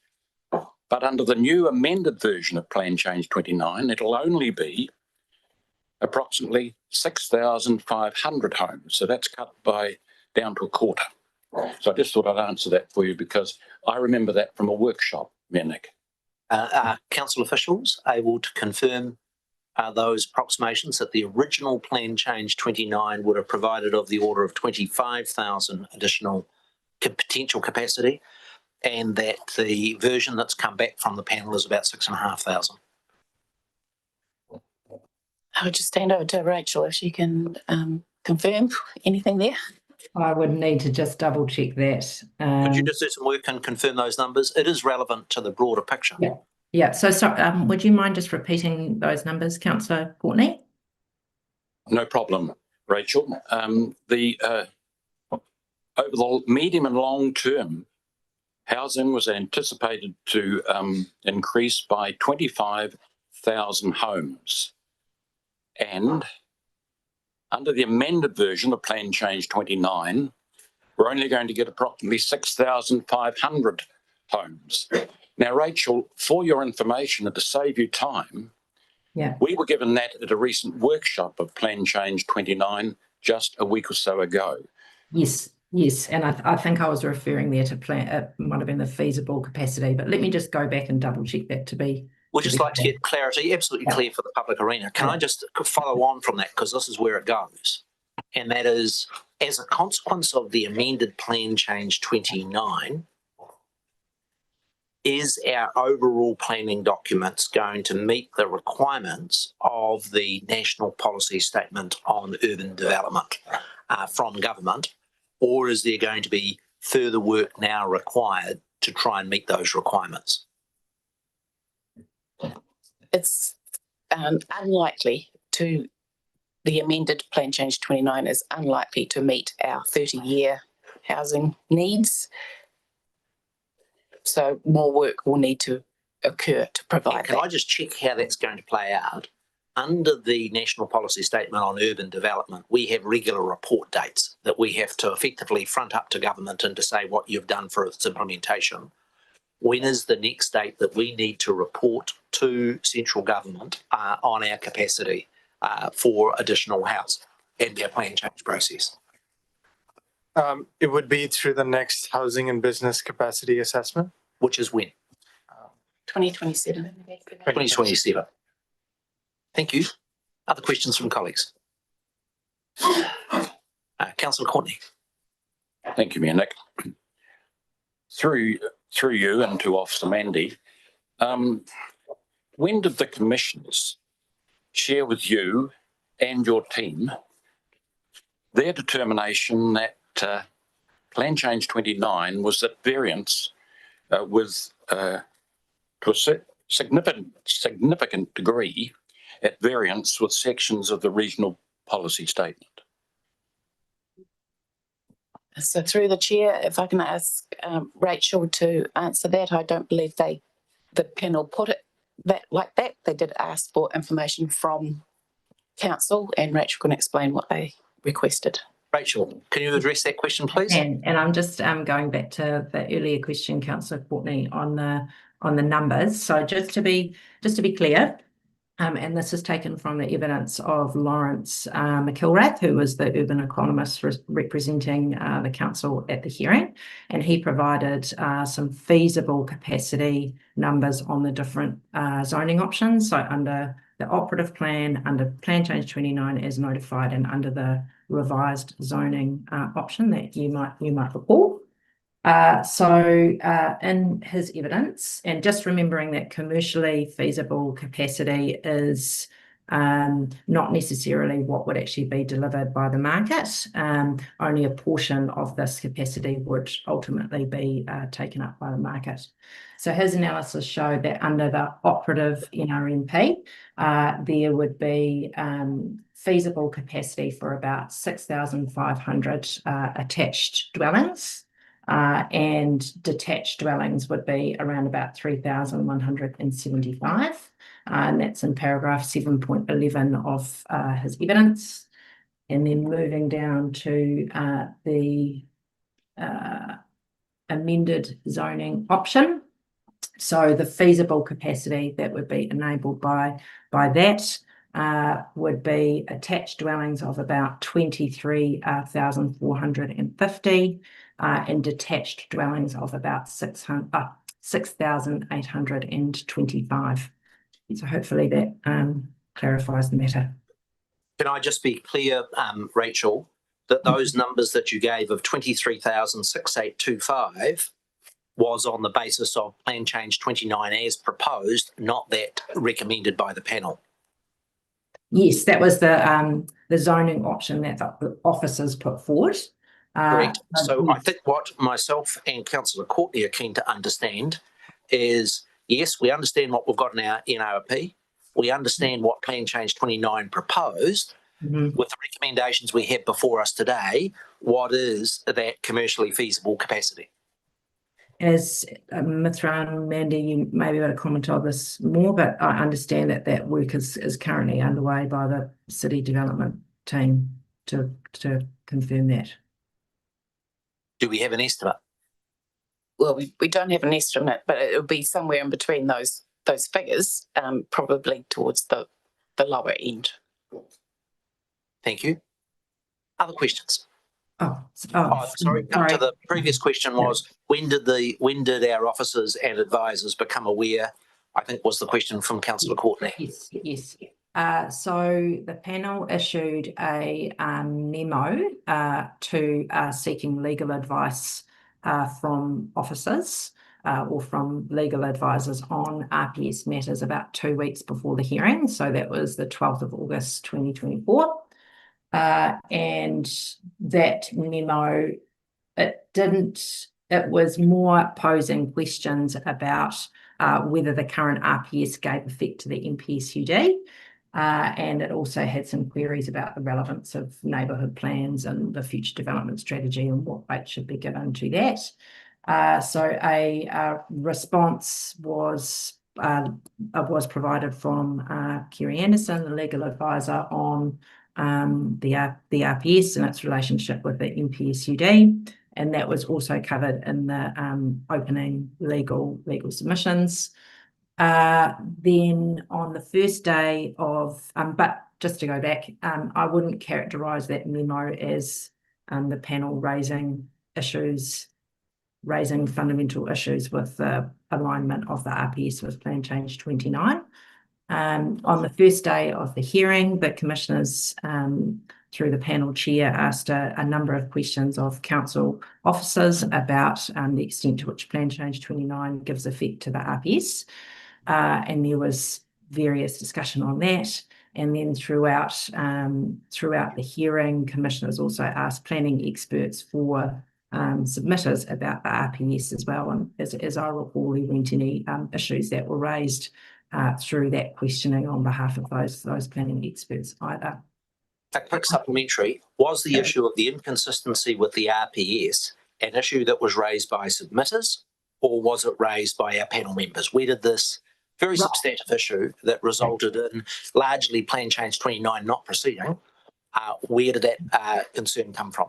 As I recall, there was one submission provided which talked about the need to update the RPS as part of Plan Change 29. Thank you. Yeah. And sorry, just to complete that, and then what we offered to provide in the verbal reply was a more detailed blow-by-blow assessment of the RPS objectives and policies, which was provided in the officer's written right of reply. And which was when? That was, sorry, let me just confirm that date. Mathran, you might have it to hand. Month is fine. Just get an idea. But there weren't any further questions from the panel on that written material that was provided after the hearing. Thank you. Councillor Stella. Thanks, Minik. Just a question, obviously this plan change, the plan it relates to is the Nelson Resource Management Plan, and the regional policy statement is the key factor also. What are the dates of those two documents? The RPS was enacted in 1997. What was the other question, sorry? And the NRMP? 2004. 2004. Okay, so, not recently adopted documents. And I know there has been, we've done a lot of work at looking at updating those documents, and this plan change is sort of part of it. Ideally, we would do them in the whole. And a reason why that has been delayed has been uncertainty around central government legislation around RMA replacements and so on. So I guess I'm just looking for some commentary from staff or the Chief Executive of the challenges that arise in this kind of process that we're seeking to around intensification, the challenges that have arise from that uncertainty in the regulatory or the legislative environment from central government. Is that a factor or not? Well, Plan Change 29 was initiated when the draft Nelson Plan was put on hold, which included an RPS update as well. When the draft plan was put on hold, it was put on hold due to pending reforms. So once that was put on hold, the intention was to do a bespoke plan change to enable more housing whilst the reforms were coming through. So I think that speaks to the complexity. Yeah, I think the complexity of the RMA is case in point here, and is why we've got into this situation. I think the RPS from 1997 was in the process through. We had an MP, we had a national policy statement which we were looking to move towards, which was much later, and certainly the understanding I had as a non-expert in this space, the way I was briefed is that the Plan Change 29 was going to be effectively updating and bringing effect to that. There are differing opinions on which hold precedence, and the national policy statement, the regional policy statement, the complexity of all this regional. We've got regional councils, unitary councils, we've got territorial authorities, we've got all sorts of complexities. I think all political parties will accept now that the RMA is too complex and confusing, and that's why I think we've got to this place where we've got a differing opinion on where we should, how we should move forward. Thanks. And just a quick follow-up: how much work had to be done on the regional policy statement at the time it was paused, and when was it paused? Like 5 years ago, or? The pausing of it happened in 2021, in the later part of that year, and the draft Nelson Plan incorporated the regional policy statement together with the plan. So it was one planning document, because as a unitary council, we do that. We can do that. A quick sup on. Sorry, if I can just really what I'm trying to find out is how much work was done on the regional policy statement at that point. Was it just very initial, or were the bones of it like properly in place? Bearing in mind that, you know, the objectives around amenity and conservation values, you know, protecting or enhancing them, that's the key part of what the outcome of the panel today. Had we got to that stage of the objectives with the regional policy statement in 2021 yet? So through the chair, it was a complete draft, so it was ready. It had been shared with stakeholders, but it hadn't been shared wider. Can I ask the pointed question following on from Councillor Stallard's question? And that was, in the drafts that were on the books in 2021 for the regional policy statement, did it make sufficient change to the amenity provisions that would have stopped us being tripped up in the changes that have effectively seen the largest parts of Plan Change 29 being withdrawn? Just to further tease out that point. So any update to the RPS has to be consistent with the national policy statements. So the NPS Urban Development is a 2020 document. So having the draft ready at 2021, it had to take account of the NPS UD. So in effect, what you're saying is that if the change in the regional policy statement that was toyed with in 21 had been carried on, it's unlikely we would be now in the position of the regional policy statement dating back to 1997, tripping up Plan Change 29. Is that fair comment? It is in respect to the regional policy statement, but still there were the decisions of the hearing panel addressed a large number of submitters who were opposed to Plan Change 29 intensification provisions in the residential zones. So, is it fair, Mandy, for me to draw this conclusion? It was the combination of other strong submissions opposed to the intensification in the suburban areas, plus the issue over the regional policy statement, that led to the panel recommending they not proceed. But if the regional policy statement had been aligned, it's likely we would have ended up with some change in intensification in those other suburban areas. Fair comment? I can't comment on that. That's trying to get me into the minds of the hearing panel, and I can't do that. I'll try. That's right. Fair answer. Any other questions from colleagues? Councillor Bench. Was it possible during this procedure, or in fact, is it possible that if you have a 30-year plan to change the type and density of housing, to say this is the area, but a third of it is going to be developed first and the next third won't be released until that bit is developed? Was it possible to do that, or is it possible to have done that?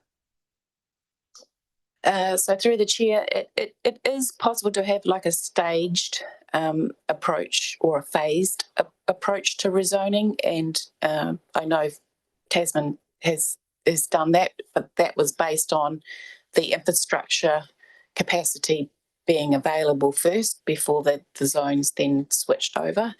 So it's possible, but you sort of need to base that on something like that. You know, you need to signal when and what will cause the switchover to happen. Well, could it be when it's, say, 80% developed, then the next section becomes available as well? Is that sort of thing possible? It is possible, but of course we've got changes coming from central government, so whether it remains possible, don't know. Thank you. I'm going to take Councillor Sanson, then Councillor Rainey. Thanks, Mayor Nick, through the chair. And I've just got an initial question at the stage. It might come back. Kia ora, Mandy, Mithran and Claire. Thanks for your presentation. We know from the Nelson Tasman Housing Trust Housing Needs Survey that they do 6 monthly, that there are over 1,000 families in our community that are facing, significant housing insecurity. So I'm just wondering, where to from here? Like, how do we really, what are we going to do as a council, or what can we do as a council to try to address the need for affordable housing? I mean, I know that there are some, big housing developments planned up the Marsden and up the Maitai, but what I'm really interested in is what levers do we have? Because, we're not going to be able to do intensification in outside of the city centre, really. Have you turned your mind to what next? Like, what can we try to focus on to address this through the next kind of term on council? And if it's too early, that's okay. But I'm just, I'm really curious as to how we tackle this need for affordable housing in our community.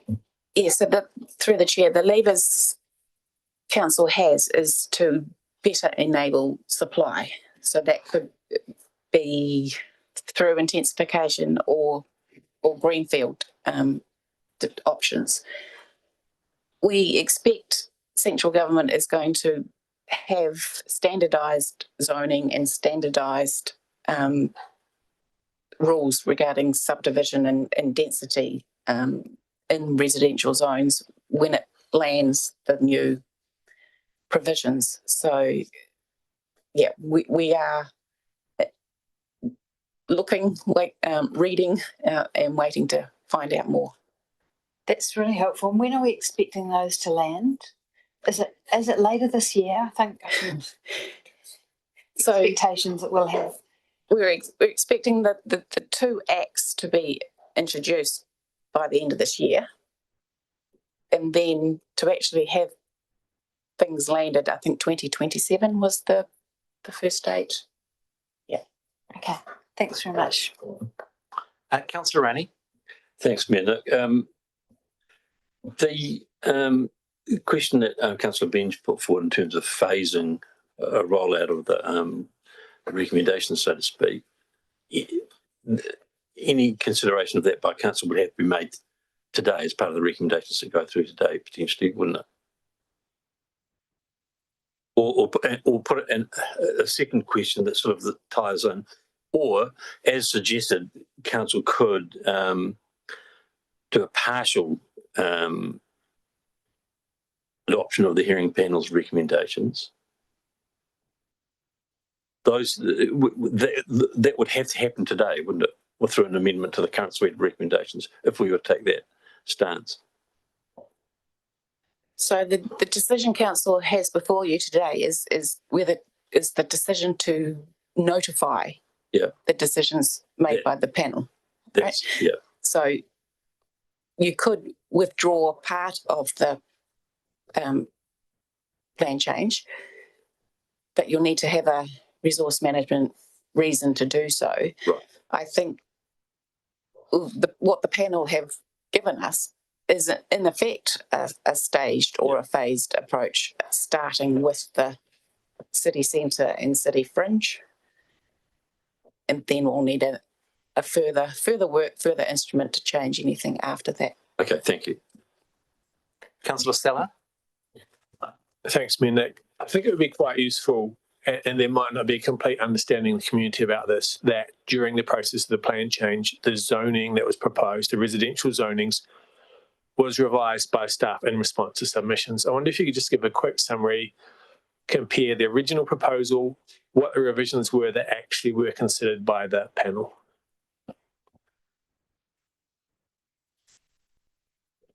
Through the chair. So in response to submissions, a more detailed accessibility and feasibility capacity analysis was undertaken.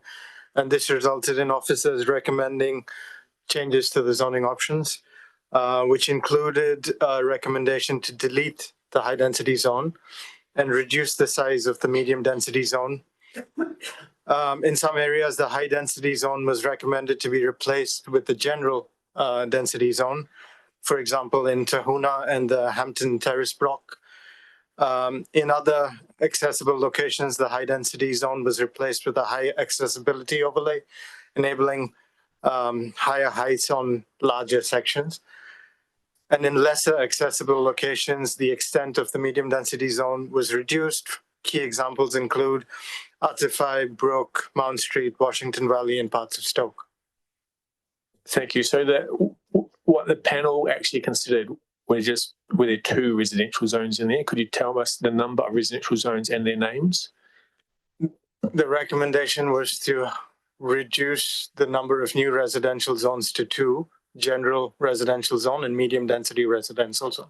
Thanks. And then just circling back to Councillor Courtney's questions about his answer to the numbers, the capacity, their estimate of the housing capacity with the original plan change, and then what is likely from the panel recommendations. And the third set of numbers that would be useful, I think, is what the housing capacity for the revised zoning that the panel's considered. So I guess we have the number that might be about 24,000 from the original plan change. And then with the change in zoning to just the 2, that will be something less than that. And then the 6,000 or whatever with the recommendations. So getting those 3 sets of numbers would be useful. I'll just provide a brief response before passing on to you, Rachel. But the revised zoning option was assessed by Council's economist, and it was determined to provide sufficient capacity even with the reduction. Do you have something to add, Rachel?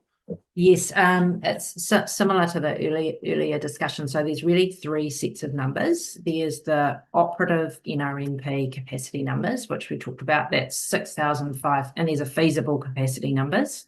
6,500 attached dwellings and 3,175 detached dwellings. And remembering only a portion of that will be taken up by the market. Then we have the capacity numbers for Plan Change 29 as it was notified, which included a much more extensive high density residential zone. So those numbers were 6,800 detached dwellings and 37,400 attached dwellings as commercially feasible. And then we had the capacity enabled by the amended zoning option, which Matarana's just talked to, and that includes the 6,825 feasible capacity for detached dwellings and 23,450 for attached dwellings. So hopefully that's clear. My understanding of those numbers you've just been provided for us, Rachel, provides us for current position under the NRP, what the PC29 proposed, and then those first set of numbers was what was in the council's recommended changes. What we don't have in those set of numbers from you is the numbers for the PC29 as recommended today. Correct. Yes. Correct? Yeah. And is that because those numbers aren't available yet? Because we haven't asked the economist post receiving the report to do that analysis, or because you just can't get your fingertips on them? And either answer, I'm not trying to have a go, I'm just trying to understand. Has that analysis been done as to what the housing capacity is for the recommendations that we're being asked to adopt today? No, that assessment has not been done.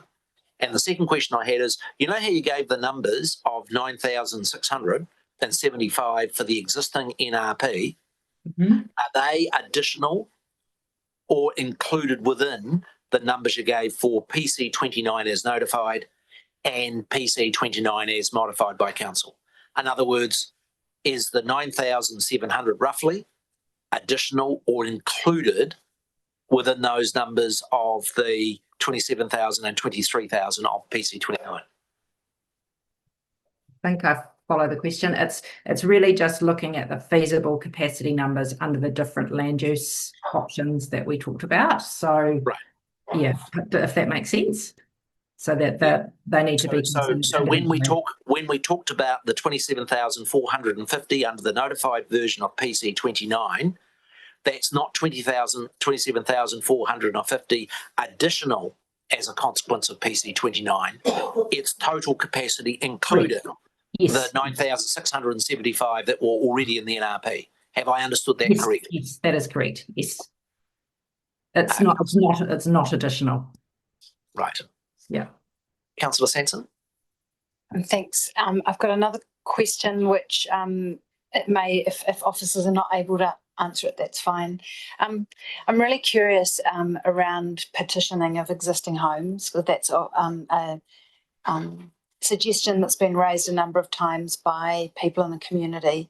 We've got kind of a large dwelling that you might want to petition to enable, you know, family to have an elderly parent there, or, you know, something like that. And I'm just wondering,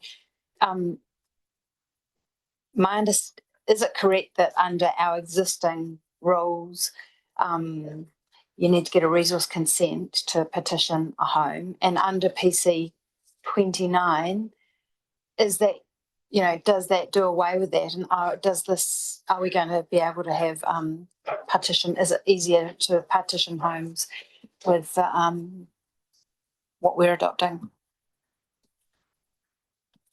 Through the chair, under the operative, to have more than one residential unit per site, you needed to have a certain amount of site coverage specifically for that residential unit and for the existing. So unless you had the area, you needed a consent to breach those rules. PC 29 firstly allowed smaller site areas in those 3 new zones, but also enabled you to have 3 residential units per site, which includes what you're referring to. So what we will be notifying today, assuming that we do, will enable people to partition their homes? No. No, because the 3 new residential zones are recommended to be not approved.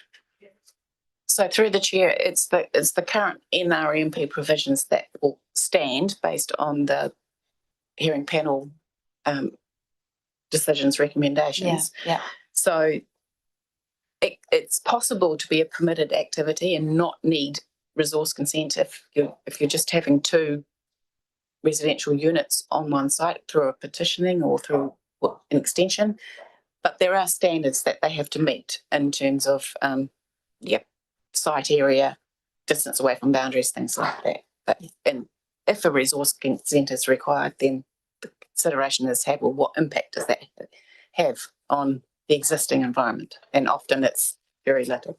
So I guess then in terms of next steps beyond where we've landed at today, if that was something that council wanted to actually look at as a way to enable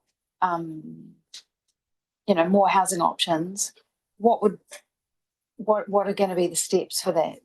Is it a massive piece of work, or is it? Yeah, through the chair, there is a NES for granny flats proposed by central government, as well as a proposal under the Building Act. I believe, well, they're looking at deregulating or potentially not needing the need for a building consent for a granny flat. So, yeah, there could be national provisions coming through. Otherwise, it would require a plan change to open that up further.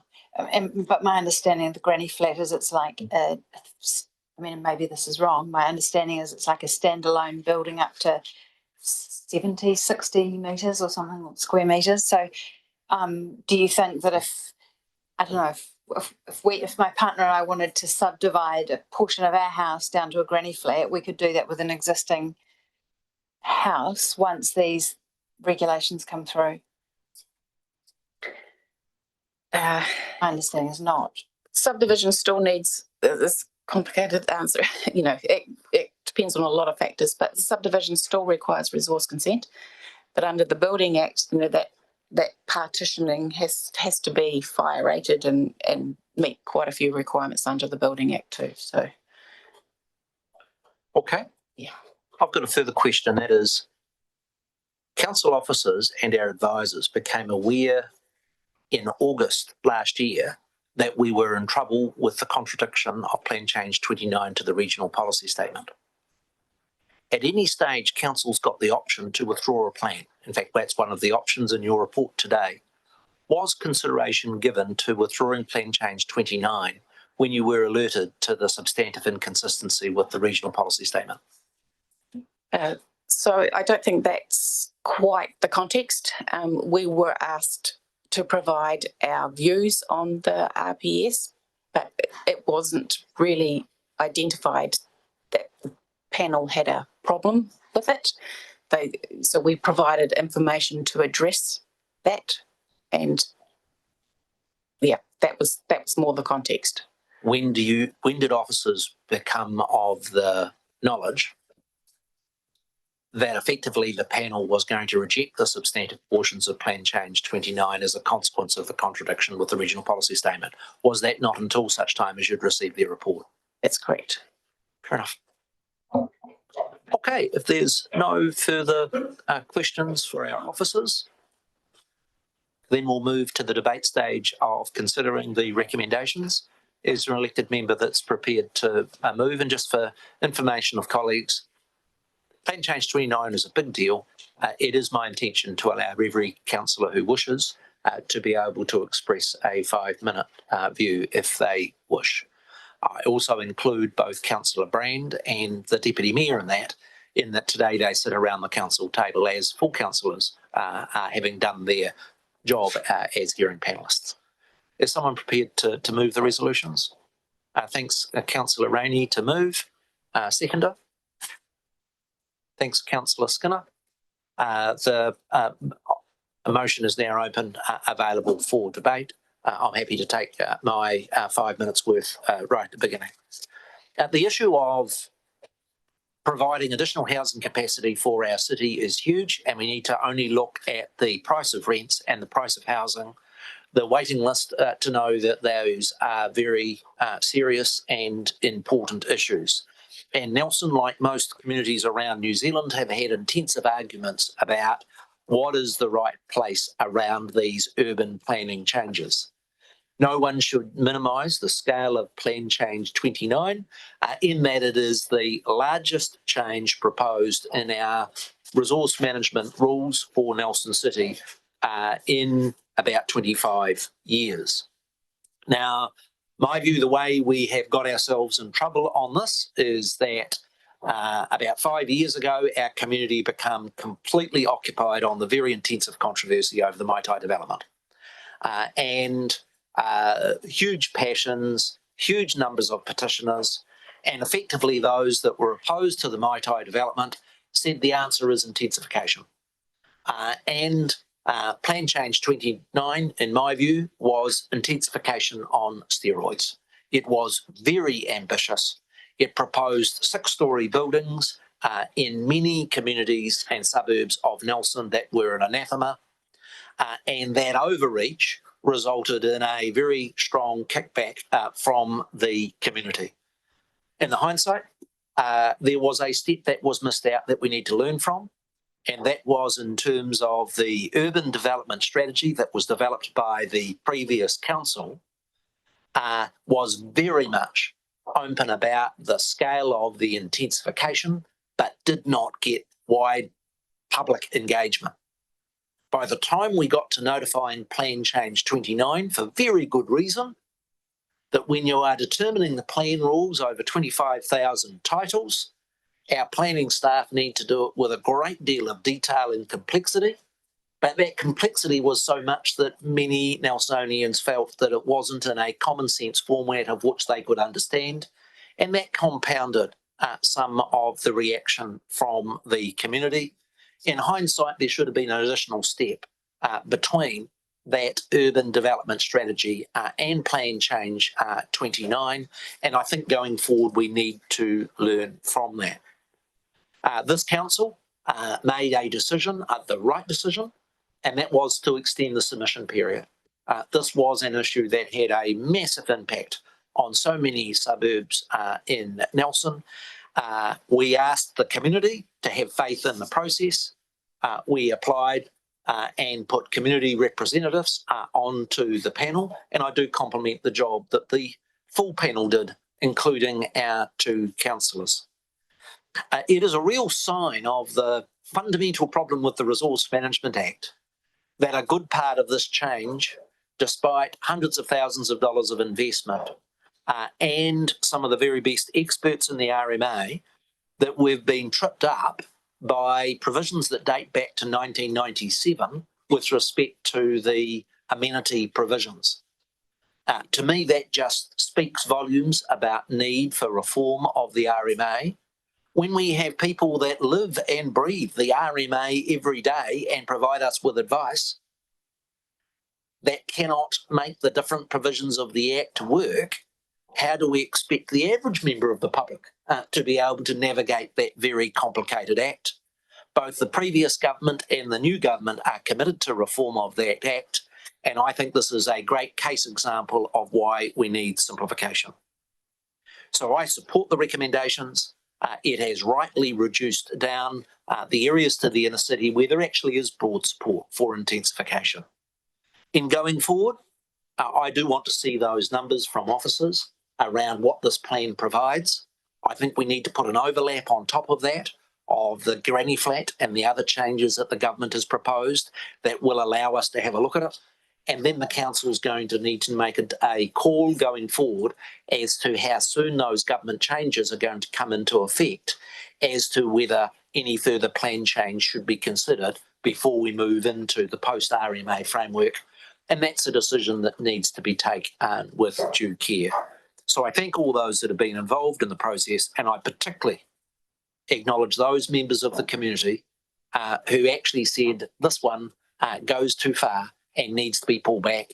And we need to acknowledge as a council that they were right and that this product that comes out of the end of this complex process is one that is more in line with where our community rests. Other contributions? Councillor Courtney. Thank you, Mayor Nick. Mayor Nick, the Commission has told us the Plan Change 29 is inconsistent and incompatible with the regional policy statement. When the Commissioners came to that realisation that PC 29 was in breach or inconsistent with the regional policy statement, they should have withdrawn from their deliberations there and then. Withdrawn from their deliberations there and then. Particularly when we, this council, realised that our goal, our vision, your dream, to have over the medium and long term increasing housing capacity of up to 25,000 homes. Very, very disappointing. But under this amended version of Plan Change 29, we will only be getting approximately 6,500 homes. Now, I didn't pull those figures out of the air. I can assure you of that. The reality is that Plan Change 29 is incomplete. Incomplete because significant, and that's not my word either, significant parts of Plan Change 29 have not been accepted by the Commissioners. Now, the question is, and I think our previous speaker, His Worship the Mayor, has already touched on this, are we now expected to submit another version of Plan Change 29, Plan Change 29 Mark 2, for community consultation to address, for example, the apparent housing shortfall and other shortfalls? Look, Mayor Nick, there comes a time, and the time is now, right now, when we as a council must recognise that we're digging ourselves into a deep hole. And if we continue down this line and go Plan Change 29 its present form, we will be in that deep hole up to our necks. We must act quickly to move on from Plan Change 29 and avoid spending more ratepayers' money, hard-earned ratepayers' money, I might add, on a fundamentally flawed Plan Change 29 and not try and cobble it together. The only responsible course of action is to make a common sense decision and shelve Plan Change 29. We cannot and we must not expose ourselves to legal challenge or challenges by proceeding with the plan change in its current form. I stand with the community on this, which has unequivocally rejected Plan Change 29 from the outset, making it clear that this plan is unacceptable to Nelson. Residents were deeply distressed when faced with a Plan Change 29, 542 pages of legal jargon and 26 appendices. The community's profound concern that it would undermine the value of their homes and their homes generally and their neighbourhoods cannot be ignored. The community's resounding rejection of Plan Change 29 from the outset is a powerful message that we, as a council, must finally heed. We are here today to service the community, to serve the community, and their voice is our guide. Today, we have the confirmation that the community's concerns were justified and Plan Change 29 is a mess and a piecemeal document. We are told that Plan Change 29 is inconsistent with the regional policy statement and the regional planning objectives and is likely to be out of step with the upcoming Resource Management Act reforms that are being promoted by the central government. Just a couple of days ago, the RMA Reform Minister, Chris Bishop, said in a statement that the new legislation will provide radical transition to a far more liberal planning system with less red tape and notably an emphasis on property rights. Look, if we proceed, much of the work that's been invested in Plan Change 29 could become redundant and a significant amount of ratepayers' funds will be wasted. For these reasons, Mayor Nick, I will vote to reject Plan Change 29 in its entirety. Thank you. Thanks, Councillor Courtney. Other contributions? Councillor Sansom. Thanks. Mine's really to correct the record. I think thanks, Councillor Courtney, regarding my dream for affordable housing. I don't think I'm dreaming for 26,000 affordable homes. 1,000 would be enough. That's, currently the number of families in our community who are experiencing extreme housing insecurity. So, I certainly don't have any aspirations to have 26,000 new homes. I also, would question the framing that housing intensification in the plan change was as a result of Plan Change 28. It was the same people around this governance table that accepted Plan Change 28 that then subsequently drove forward Plan Change 29. So I don't think that the intensification was as a result of Plan Change 28. It was actually enabling more housing, more options. And I just want to, I think where we have ended up is obviously less than ideal for lots of reasons. But I think we have to, as this governance table, accept some responsibility for where we are, because we have been intimately involved with this process the whole way along. Those people who are currently around this table and those people, including former elected members and leadership who were here prior. So I think it's, I just want to temper any attempts to place blame on staff, because I think that, we need to really, the people around this table need to carry responsibility, both this term and last term. Thanks. Thanks, Councillor Sansom. Councillor Stella. Thanks, Mayor. And just following up on that point by Councillor Sansom about how we explain the rules around intensification of this plan change. All of those different aspects, the urban sprawl, the intensification and so on, is all in the 2019 future development strategy. So it's not like one group of the community said, let's do this. It was all there in 2019. So firstly, I'd like to thank all the submitters to the plan change who have engaged with the process, and the panel who did the work, and the council staff and so on. A great body of work in that for sure. Addressing Councillor Courtney's wish to withdraw perhaps the entire plan change. We are in a legislative framework here in this work, and that can happen, the withdrawing. There must be a legitimate resource management reason for doing that. An example might be that in the interim between notification and decision-making time, central government has changed the legislation around the work we're doing. No such change has occurred, so I'm not sure we do have a valid resource management reason for withdrawing the plan change.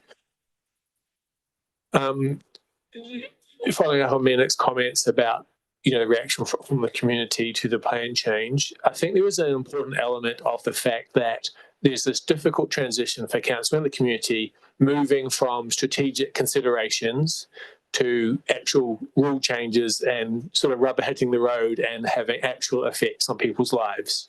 And we see that time and time again. So at the strategic level, the rules around intensification that we are considering this plan change, they started, the discussion started at least 20 or 30 years ago. I can think of the 2006 Nelson Urban Growth Strategy that emphasised intensification.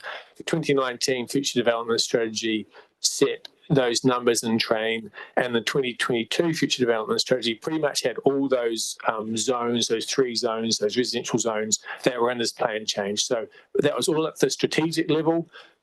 We're not bringing about change yet, so there wasn't quite the engagement and so on. And we see that also, for example, with, say, we're just considering the climate change strategy. We're working at the strategic level. We'll get much more engagement once we get down to the nuts and bolts and trying to give effect to the strategies. I can appreciate that people did get a shock with this plan change. They said this has all come on us at an instant. That's not the case. It had a long train in place before that, but of course, once it starts to affect people in a meaningful way, it gets into the media and so on. And how we handle that. And Nick, you did say we need an extra step between, for example, the highest level strategic documents and then the actual plan changes, and that could be the case. It's worth mentioning, following up from discussion, that this work around intensification and meeting housing demand and so on, it doesn't stop here at all. This is just one step, and the conversations need to continue. The way forward needs to continue. We need to look at that, and some of that will depend on what the government says and their advice around RMA reforms and also the National Policy Statement for Urban Development and whether we're meeting that or not. And just to emphasise again, it would help these kind of processes a lot if we had consistent and clear messages from central government. And when we're dealing with something like RMA reform and other big ticket items, if ever there was a case for bipartisan kind of work, and it worked really well with, for example, the Zero Carbon Amendment, obviously it hasn't worked well with RMA. I don't know if the attempt had been made, but it would help councils around the country if there was greater regulatory certainty around those things. Finally, just talking about amenity, and it was an objective of the regional policy statement, and the wordings were preservation or enhancement of amenity and conservation areas. We need to have that discussion as well. And that, as we found out from the questioning of staff today, the regional policy statement was complete to a draft form in 2021, and it would have been consistent with the national policy statement, which was from the year earlier.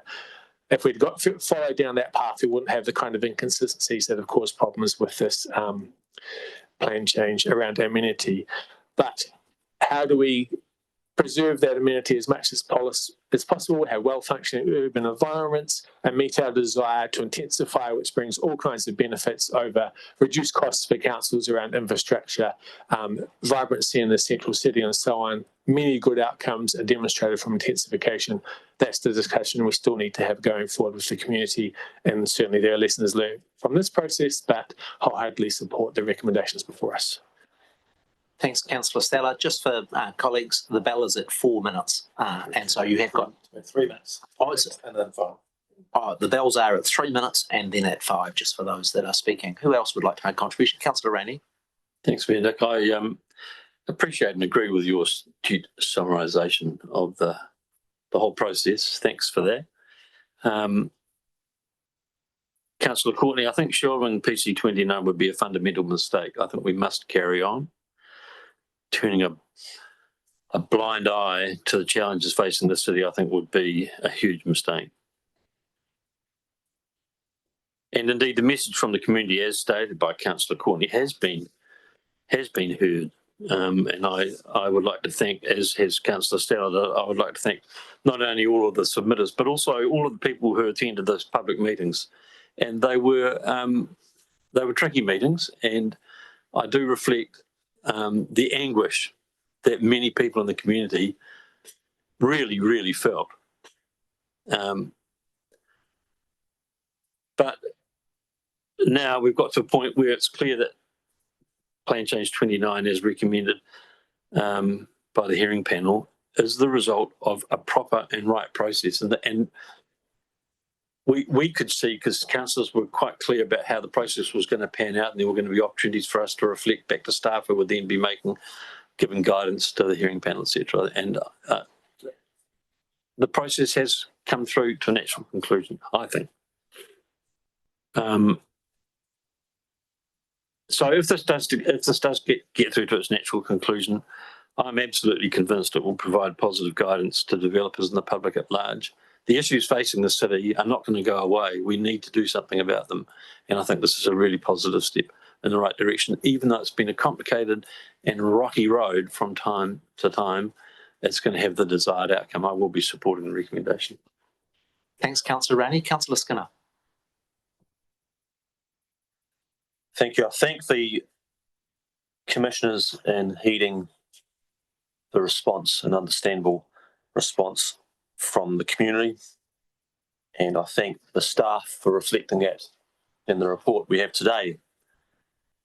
But I think and I think it's happening at the moment, we're here around the table, we as a councillors' governance need to heed, and hopefully have heeded, and look up if that was such a past tense word, or heard, but maybe heard is a word to use.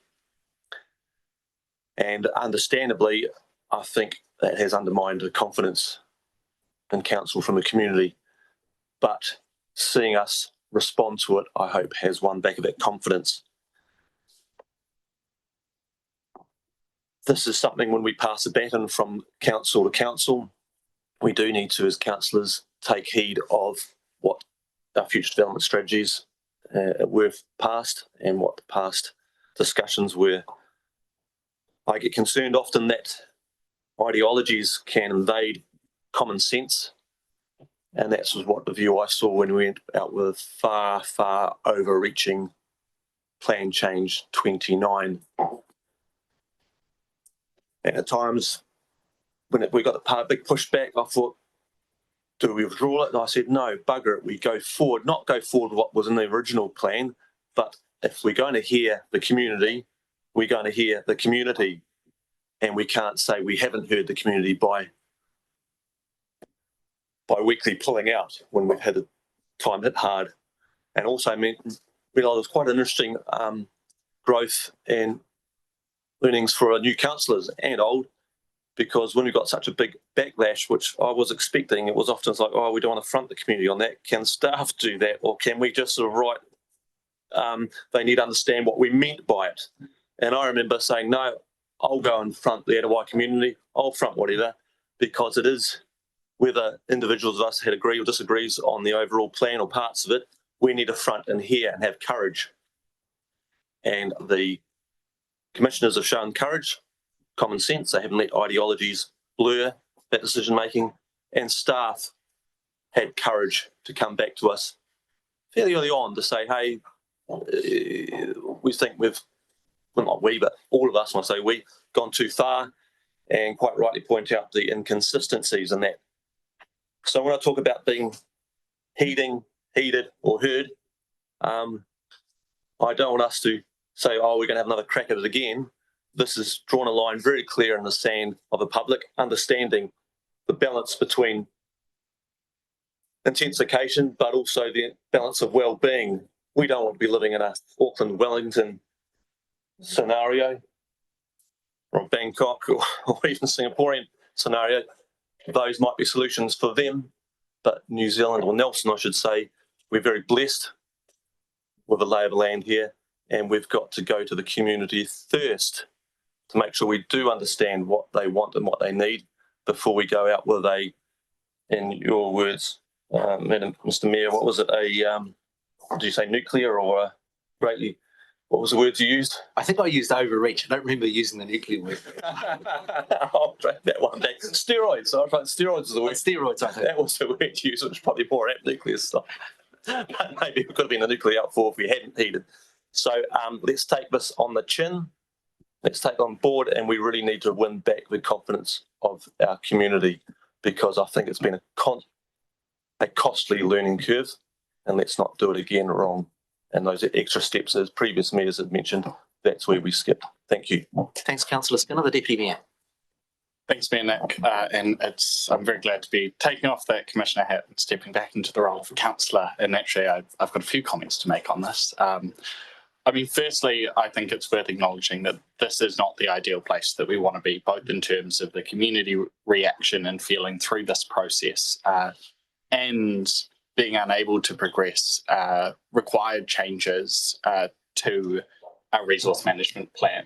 And I think the responsibility for ending up here today needs to be borne by this governance table. It's one we can't shirk. But I really want to acknowledge the wide range of submitters who took the time to give feedback on this plan change, the council staff and contractors who have worked incredibly tirelessly and indeed responded in terms of their proposals to the feedback raised by submitters. I'm excited by the changes proposed here to the inner city and inner city fringe, especially for what they can mean for revitalisation in inner city living, but also in terms of investment in our city, particularly I'm hoping to see significant private investment, which is good for our whole regional economy.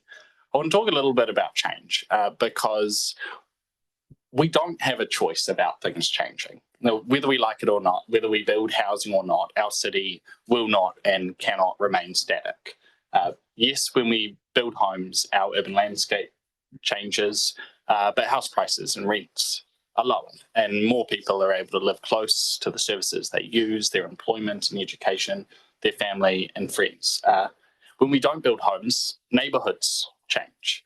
Neighbourhoods that were once filled with income diversity, where young families and children lived, areas where young people once moved to our city, slowly begin to lose those community members as they're priced out of once affordable areas.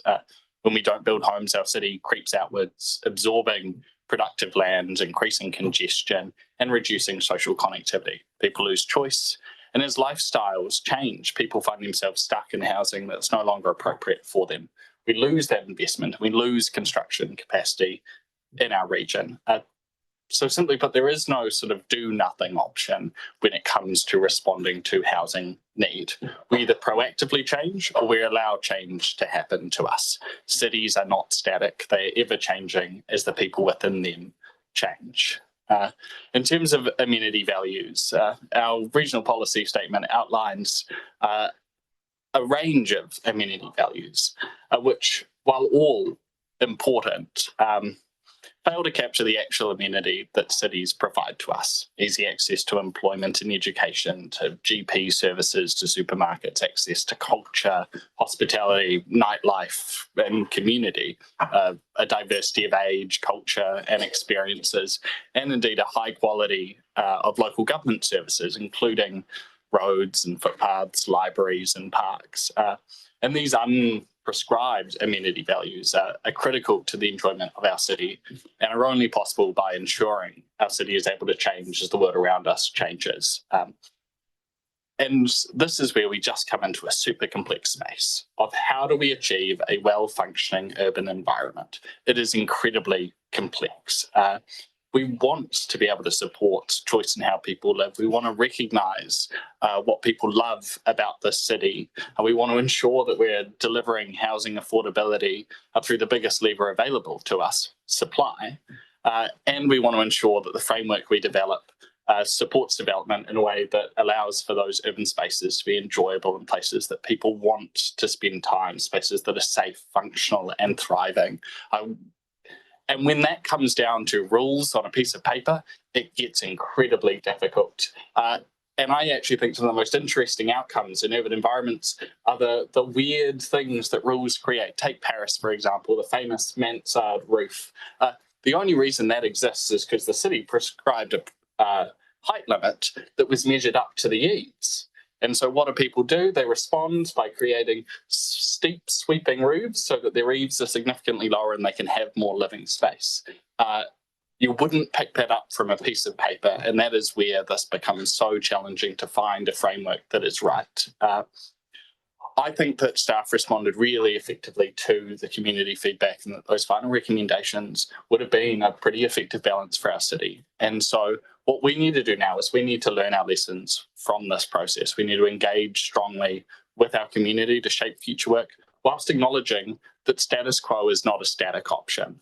I hope that we can immediately take these lessons forwards, progress to the next stage of work in this space, both at a strategic level and in the detailed rules that are required to achieve a city that can serve all of its residents and that we can all be proud of.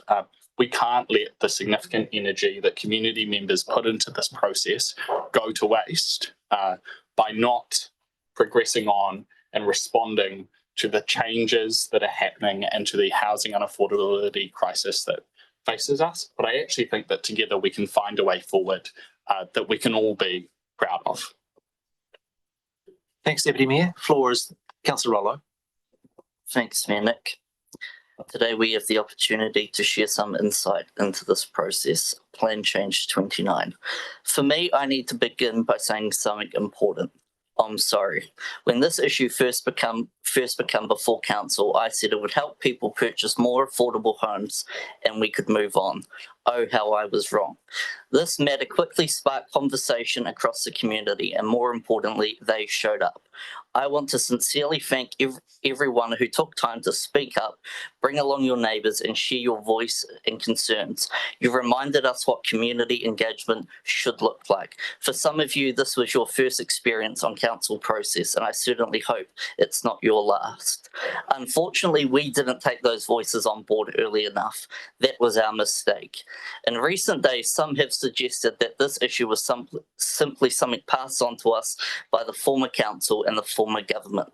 But let's be clear, in September 2023, when we debated whether to withdraw Plan Change 29 and start afresh, we had that chance, but we chose not to. I want to acknowledge and thank Councillor Courtney and Benj for bringing that important decision to our council table. The good people of our region have not forgotten that. Now back to the community.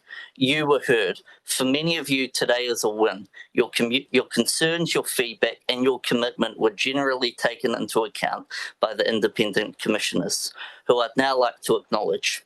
The 4 commissioners involved in this process, they worked under pressure and in my view at times were treated unfairly due to misinformation circulating at that time.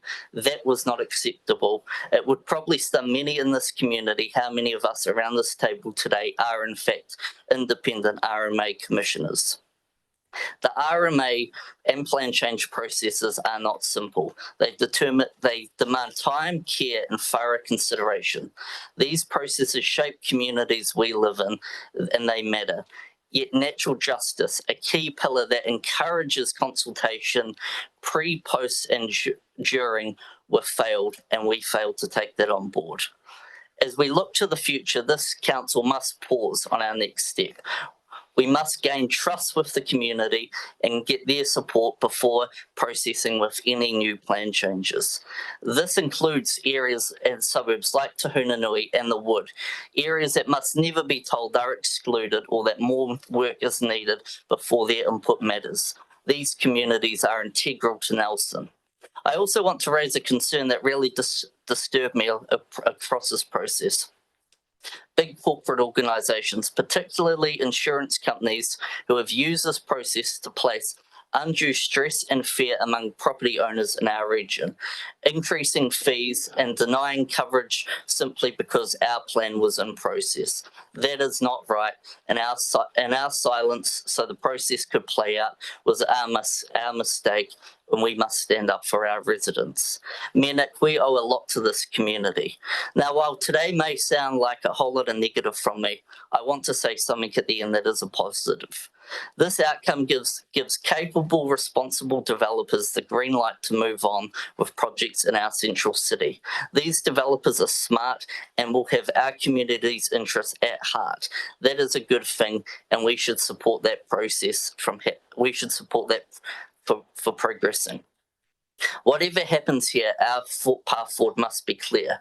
Return to the community, truly listen, include everyone, because talking to the government without talking to our people first will only bring more stress, concern, and undue costs to this region. And for that matter, I ask if we can take item 5 separately, because I would like to vote against that. Thank you. Thank you. Let's move to Councillor Bench. Thank you, Mayor Nick. I grew up in a world where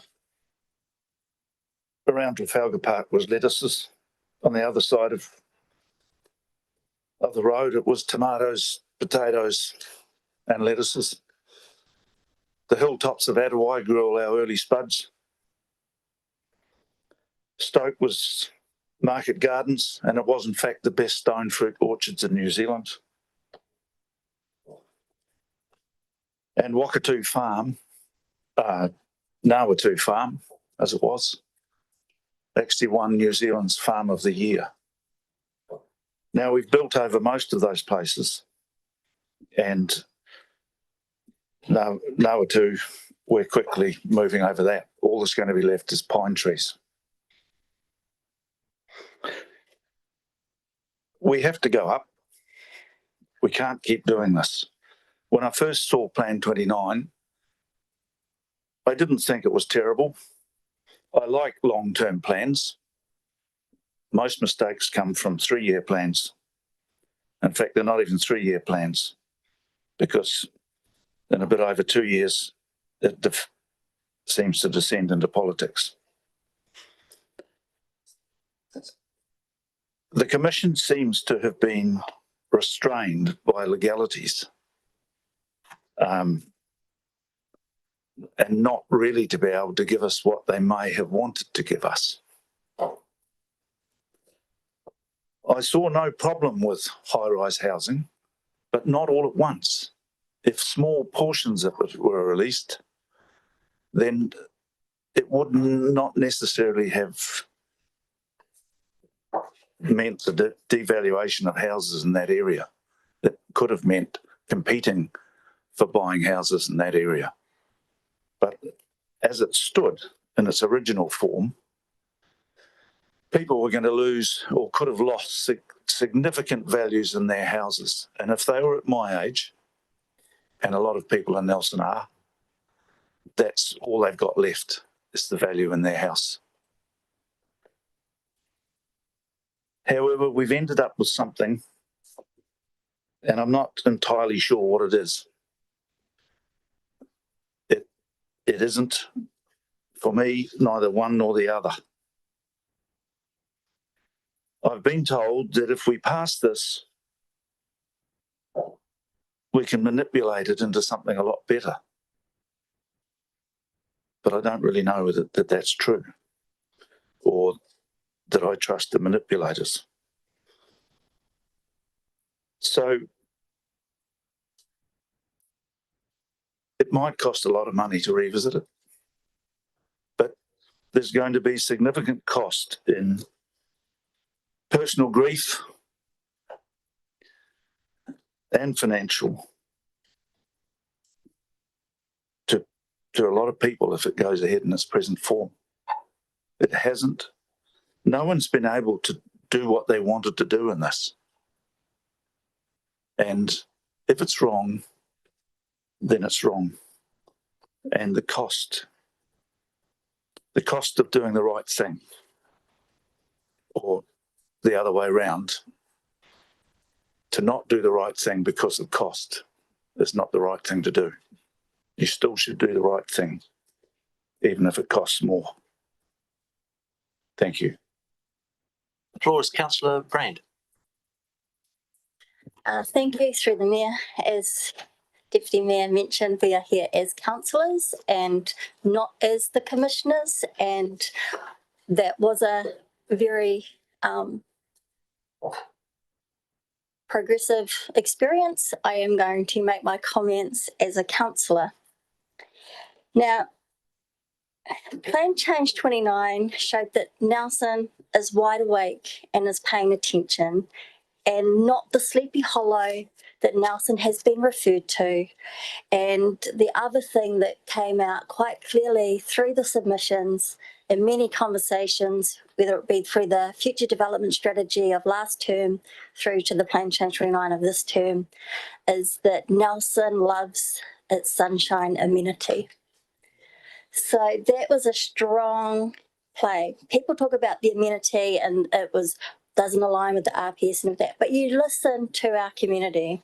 We have the constant battle between Nelson and Tauranga about who's going to win the sunshine, concert area of the year, along with Tasman, if they got it their marker away from Nelson. So sunshine is an amenity that has great value to our community. It came out very clear last term that when the daylight angles and you talked about where the boundaries are and where you could build up to, and those conversations with the public last term, again, it wasn't about daylight angles, it was all about the sunshine. So let's not ignore that. Let's not ignore the people who have woken up and made very clear, we're here, we're alive, we want to engage. We want to live in a community that loves and respects us as much as we love and respect Nelson. So as highlighted by the staff, this has been a difficult area for any council, and I did look at what Tauranga did with their plan change, and I did look at what TDC are doing with their one, and I've looked at what Christchurch have been doing with theirs as well. This is a very difficult, complex area for anyone to progress, whether you have the technical knowledge, the education experience, or the working knowledge, to the layman who sits at home and goes, wouldn't it be nice if we could do this to my property and have people live here with me? We heard from the presenter this morning in the public forum about the women who are on their own who want to do the house share and things like that. So people are willing and able, as long as they feel respected, the conversations take place and solutions are worked with together, and we co-create a Nelson region that we all can be proud of. When we take into account what we heard about capacity, and under the recommendations up there, we've dropped from 25,000 over 30 years to 6.5 now. But we're waiting for the government, and each term a government comes in, they tweak the RMA. So this council and other councils have been sort of teetering around the edges of what they can do and trying to manage the needs of their community in a way that responds to those needs, but also doesn't cost the ratepayer a lot of money when legislation is constantly a moving feast. So in respect to that, I think we landed in a place that gives us the opportunity to respond to the housing needs. It gives us the opportunity to start working down a path to continue those great conversations that our awake and our alive and our highly vocal community are, so that we can progress to the next stage to see where we can land and how we co-create. Because how we live today is not how we're going to live in a year's time, and it is not how people who work or live here might want to live in 30 years' time. So we need to have the flexibility, and I think we also need to have an ability to react to the needs of our community now, and that is where we have landed. Thank you. Thanks, Councillor Brand. Councillor Hodgson. Thank you. Speaking in support of the resolutions before us, no single issue this term has caused me to learn more about my role and to learn as rapidly as through Plan Change 29. I think we can all reflect on the importance of taking our time and bringing our community with us, especially on significant issues such as this. After notifying the plan change, we asked the public to trust the process. And ultimately, I am relieved that much of that feedback is reflected in what we have before us. I do want to really thank the public for bearing with us. We've landed somewhere more moderate that does address some of the challenges facing Nelson. And to address Councillor Courtney's comments, I do think it would be a waste to throw this out at this point. But the fear and the uncertainty and the anxiety that we caused by this process is something that we shouldn't put people through again. And we still need to build back that trust. A chunk of the concern was due to the content of the plan, but equally a large proportion was just due to misunderstanding. This stuff is incredibly complex, but it is our responsibility to bring our community with us. I've heard in the community some criticism of our staff for the approach taken. I think it's really important to be clear that our staff followed an approach that was based upon workshop guidance given under the previous council, which was then followed by formal resolutions in the Urban Development Subcommittee. The onus was on us this term to identify this and to change our approach prior to the notification of the plan. And we missed that. And I agree completely with Councillor Skinner that once the plan change was notified and people had begun to provide feedback, it would have been wrong to pull the rug out from under that consultation process. We have to learn from this to move forward, and we do have to move forwards. The work isn't done, and we have a huge shortfall in housing availability to meet the legislated requirements from central government. I urge us to learn from the past couple of years, to capitalise on the heightened public interest, and to undertake a robust neighbourhood planning process to inform how we account for the capacity we are required to accommodate. I do also see one other opportunity for us. Later today, we'll be discussing the first of our engagements with the community on climate adaptation planning. Climate adaptation and housing are inseparable issues, and they can't be looked at in isolation. That's why through Plan Change 29, we looked to implement hazard mapping, and it informed some of the proposed zoning changes. We need to get on with our adaptation planning, and the first of our engagements will need to just proceed as planned. But as we look to the future, I think we have an opportunity to have a larger, more strategic conversation. This will require bigger picture reprioritization of our staffing and our resources, but for such significant issues, it pays to get it right from the start. I really want to thank our team for their tireless work and also our community for bearing with us through such a difficult process. Thanks, Councillor Hodgson. Councillor Anderson.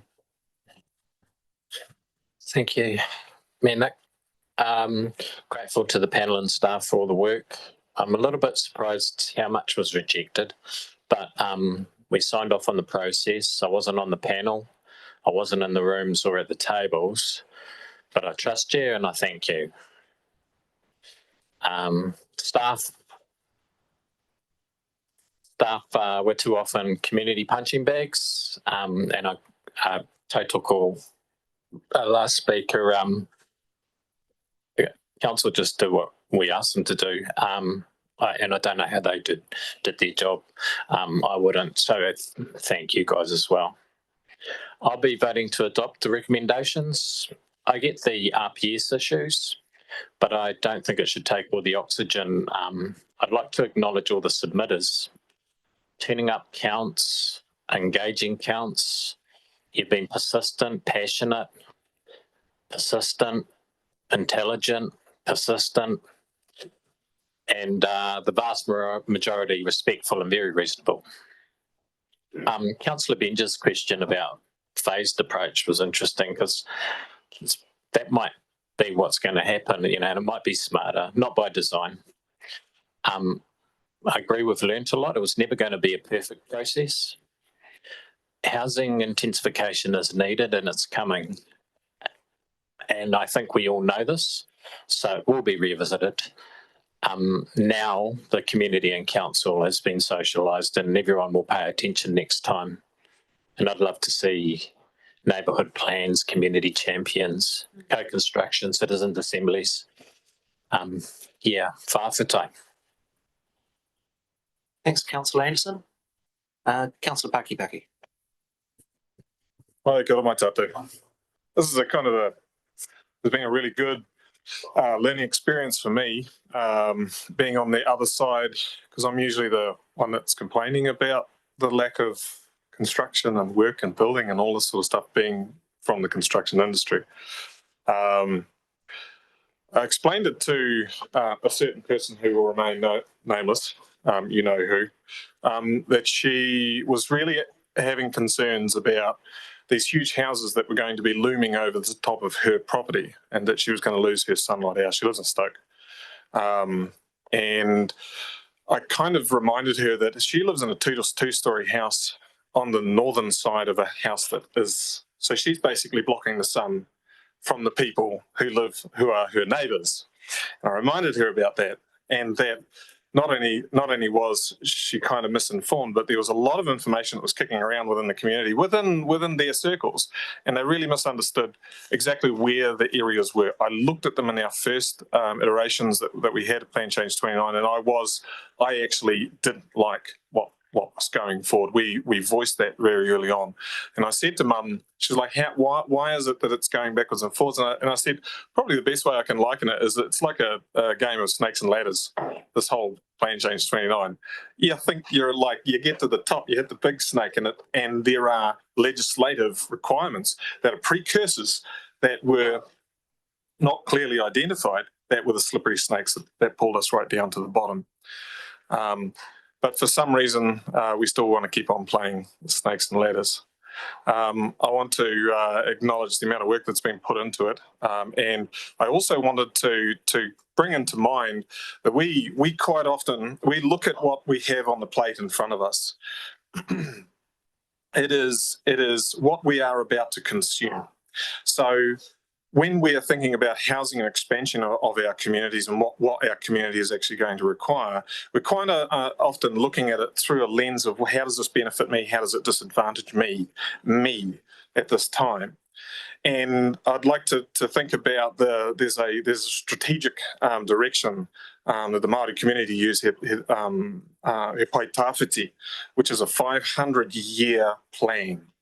It's 500 years looking at the future and what are we going to do and what are we going to need. Now, I see this as just like a blip in the radar. We are going to need more houses. We are going to need to expand. This is an inevitability. It is just simply that we have been happy and comfortable within the serving that we've had in front of us, and we don't want that to change. We want to be able to accommodate what we want, and it doesn't really go out and beyond that. Thinking about what decisions are we going to make, for that future? So I'm going to support the changes that we've made, what we've got here in front of us this morning, and I think that I think it's because it's mokopuna decisions. That's where my mindset is thinking about what legacy are we going to leave for our kids and their kids. So, kia ora. Kia ora. Does the mover, Councillor Rainey, wish to exercise a right of reply? That is the case. We've come to it. I've heard requests for the fifth resolution to be put separately. I think packages 1 to 4 stand together. So it's my intention to put the motions that have been moved by Councillor Rainey and seconded by Councillor Skinner in 2 blocks, resolutions 1 to 4 and then 5 separately. Those in favour of resolutions 1 to 4, please say aye. Aye. To the contrary, say no. No. I declare that carried.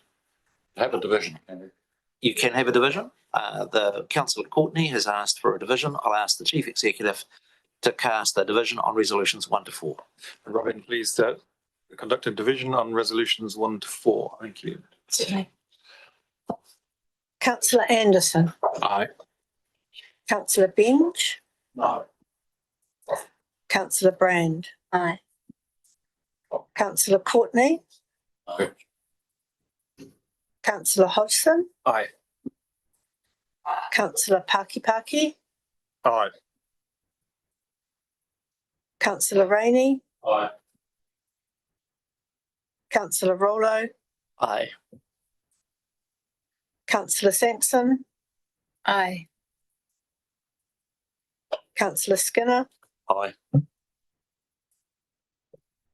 Councillor Stallard. Aye. Deputy Mayor O'Neill Stevens. Aye. Mayor Smith. Aye.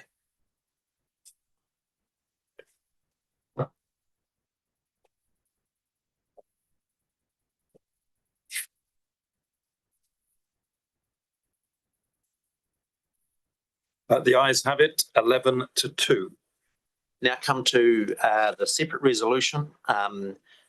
Those in favour, please say aye.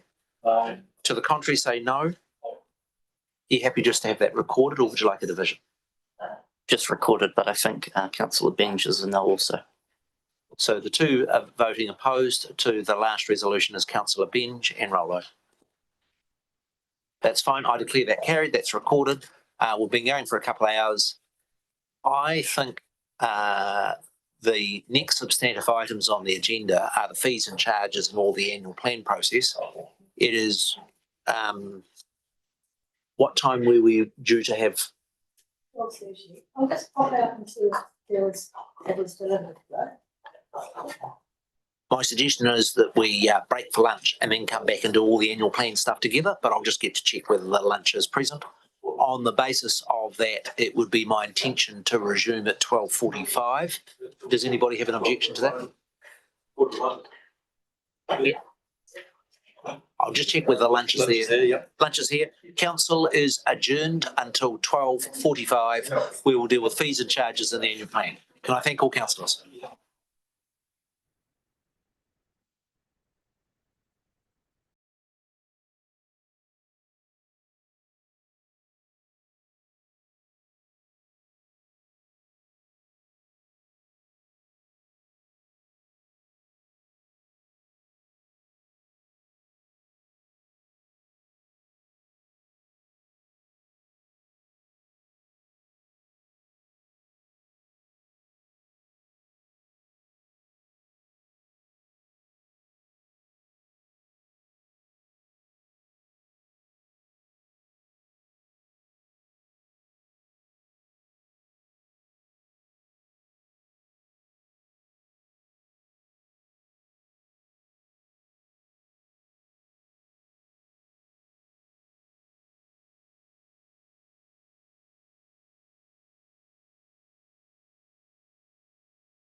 to item 7.2 on the deliberation of fees.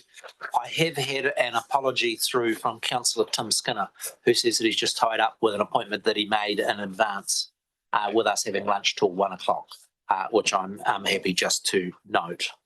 Invite officers to come before us in respect of the setting fees, and I understand, Mark, you're leading us through this paper.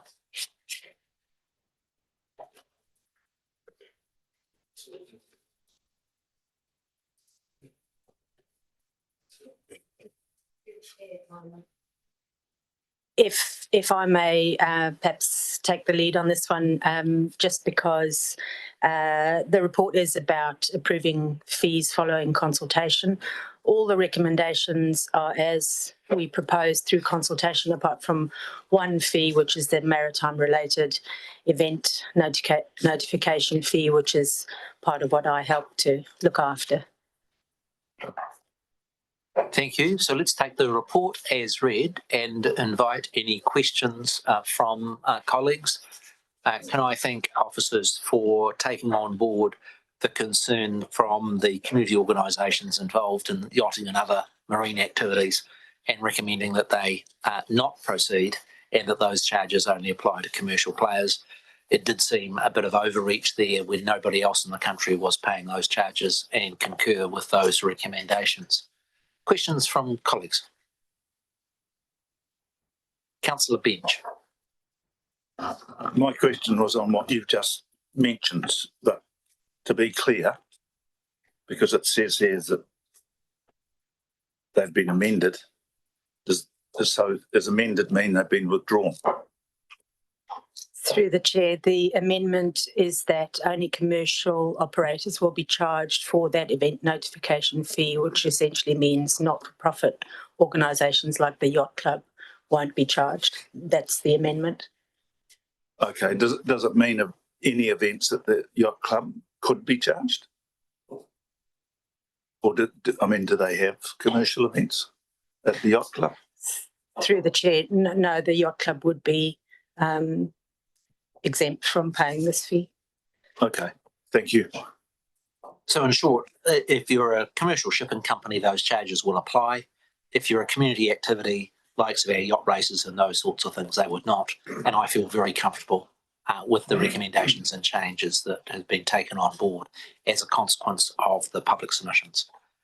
That's good. I was concerned because there's one comment that says that Nelson's unique in that it has yachting in a shipping line, but as an argument, it's not unique in that at all.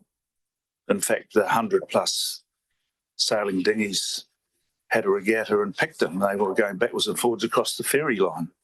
And you've got Port Chalmers, Dunedin, Littleton, I'm sure Auckland too. So anyway, I'm happy that's been withdrawn. Any other questions? Councillor Stella. Thanks, Mayor Nick. Just around aquatic facilities and pool fees.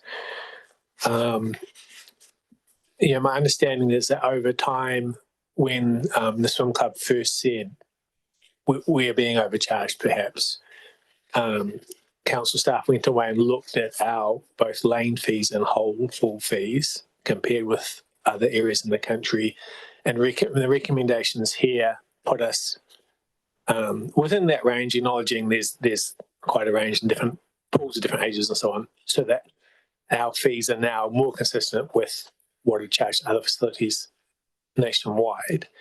That's my understanding. Then 5.51, one of the submitters is still saying we are more expensive than elsewhere. So just the question is, have we changed the fees now because we've increased our whole pool fees and reduced the lane fees? Are they broadly consistent with other facilities throughout the country, or are they not? Kia ora koutou. I can answer that question through the chair. Yes, we're confident that the fees are more aligned to other centres around the country. Obviously, as has been discussed and debated, it is complicated, and it does when you're working out the fees, it does take into account, whether a pool's being used outside of normal hours, or how many lanes are available, or how many people are being used, how many people are going into a lane. So there's a very complicated calculation to do to understand that. But yeah, we feel very confident that our fees are aligned to the other centres around the country. Councillor Sanson is happy to move, if there are no other questions, the adoption of the schedule of fees and charges. Is there someone prepared to second? Thank you, Councillor Brand. Thank officers for their work on getting us to this point. It is my intention, just for colleagues, that the adoption of the annual plan process itself is pretty important, and was going to facilitate every councillor, again, being able to make a contribution similar to Plan Change 29. My instinct with these fees and charges is that it is a less substantive issue, but I'm very much in the hands of colleagues. Is anybody wanting to make a contribution in the debate on the setting of the fees and charges? That being the case, I'll put the resolutions 1, 2 and 3 to set the fees and charges for 25-26. Those in favour, please say aye. To the contrary, say no. They are set. We come to item 7.3 on the agenda, the adoption of the annual plan for 25-26 and the setting of rates.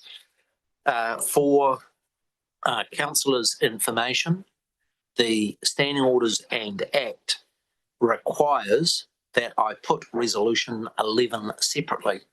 Resolution 11 is specifically about the setting of rates for the period. So my process that I would like to follow would be allow officers to present their report, to allow free flow of questions. I'll then be seeking a mover and seconder for the report.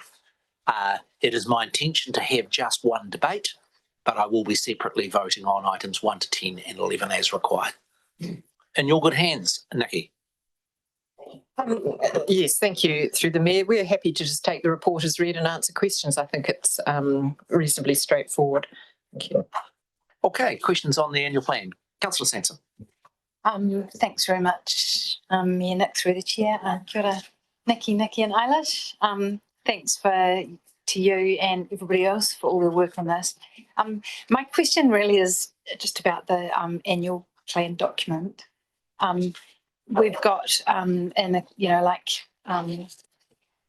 think one of our key priorities is the environment that we set through the start of the term. And but when I look at kind of, I guess, the description of our activities for, the description around the different areas of work, there's like nothing at all for the environment space in the document. And I'm sure that we are doing work in that space in the coming year. And I just wondered, why I searched the word, I skimmed it and I couldn't see anything. And then I did search the word environment, and there's just nothing at all that's kind of speaking to, not that I could find, that's speaking to the work that we're doing in that space. And because we're a regional council as well, like with the unitary thing, I feel like it's super important that we actually have a focus on that in our documents. So I'd just really love to understand why. Sure, through the Mayor. So obviously the long-term plan is our base document, and that describes in great detail everything that will happen in year 2. And what we try to do with the annual plan is talk about the exceptions. And in fact, what it shows is that the environmental programs are continuing on exactly as we had set out and consulted with the community. So what you see is more emphasis on the projects that have had to change, perhaps shift out, change their timing, those sorts of things. Any other questions?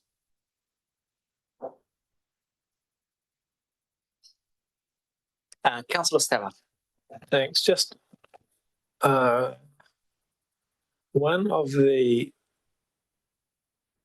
recommendations, I believe, on page 56. It's just talking about rates for different types of properties and the differential that it represents. I'm having some trouble understanding sort of the maths of it. About halfway down the page, there's talking about ratings for commercial in a city. And we don't have to sort of go into this now, but I wonder if later you could just send through how that rate, or how you calculate the differential based on that rate. I assume it's a multiple of the normal residential rate. I just can't make the maths work, but that's not something that needs to be addressed right now. Through the chair, I can send something out afterwards, but it is a multiple of a general residential property. Okay, that being the case, I would thank the officers. I'm going to formally move the adoption of the annual plan for 25-26 and seek a seconder. Thank you, Councillor Courtney. I will take my spot for the debate at the front end. Firstly, the lack of questions that we have just heard on the annual plan is a reflection of the hard cooperative work that has been done by every councillor and staff member, enabling a high level of consensus about what we wish to do as a council in the next year, but also the fact that we are largely sticking to the long-term plan year 2 element.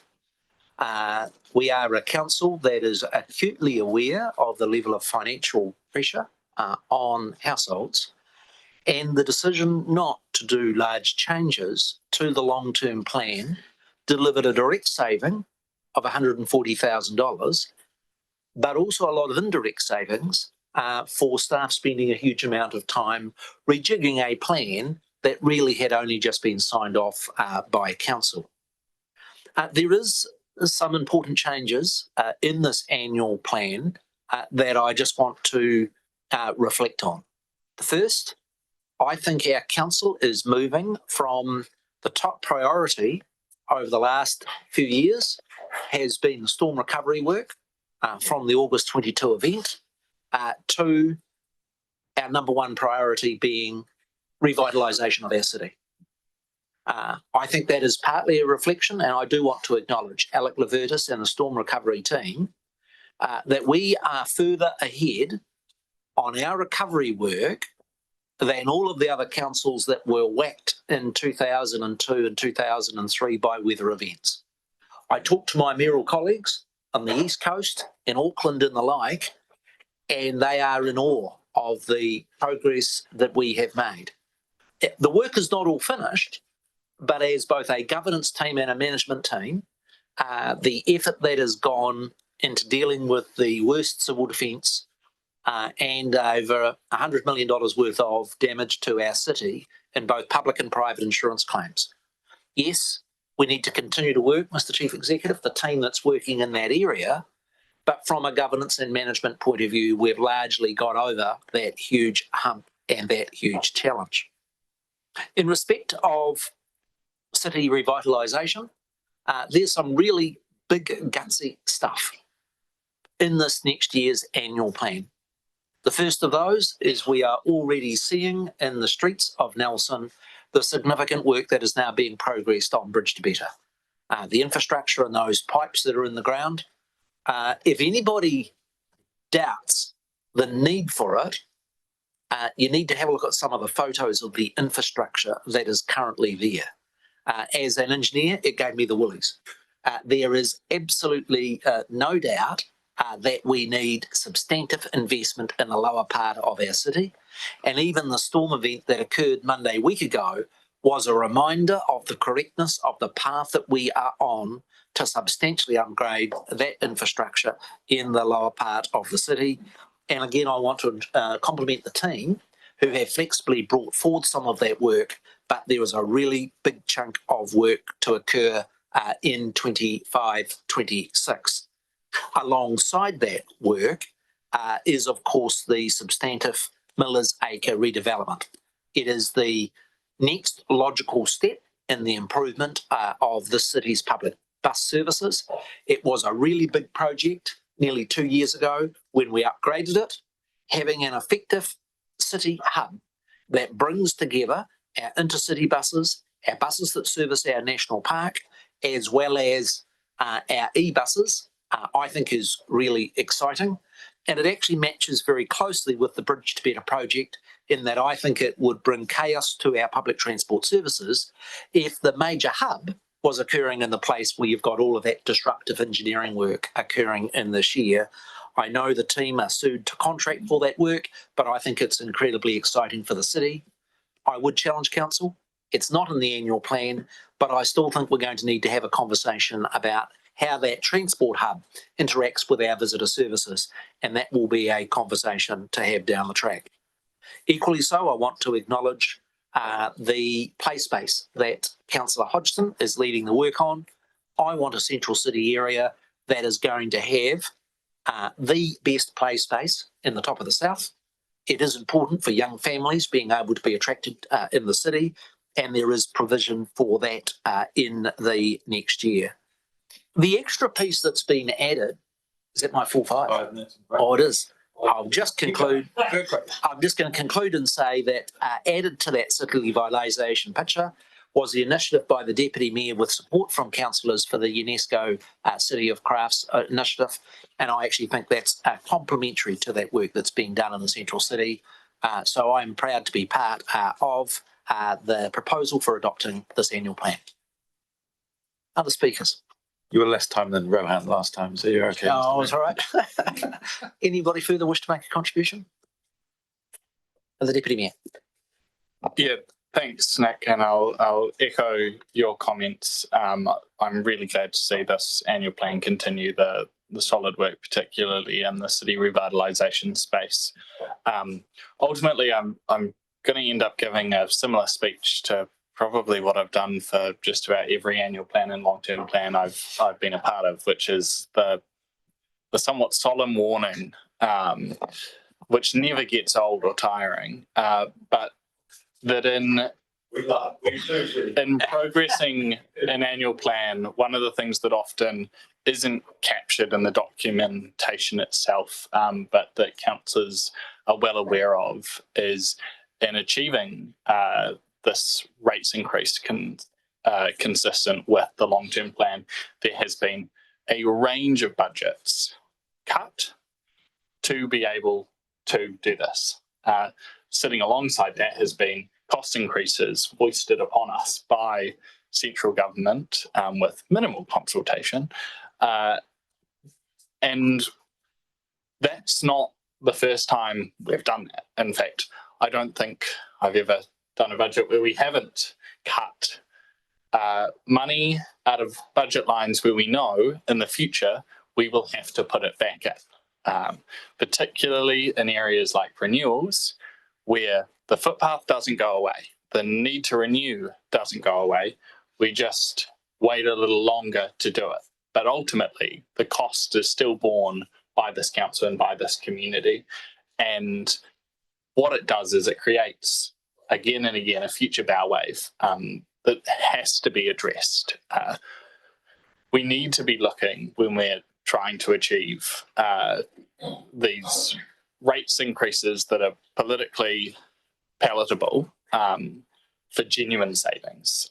Otherwise, all we do is pass the challenge on to the next council, the next generation to find that money. And I think it's really important that whenever we can have a free and frank conversation with our community about what's being lost to achieve lower rates increases.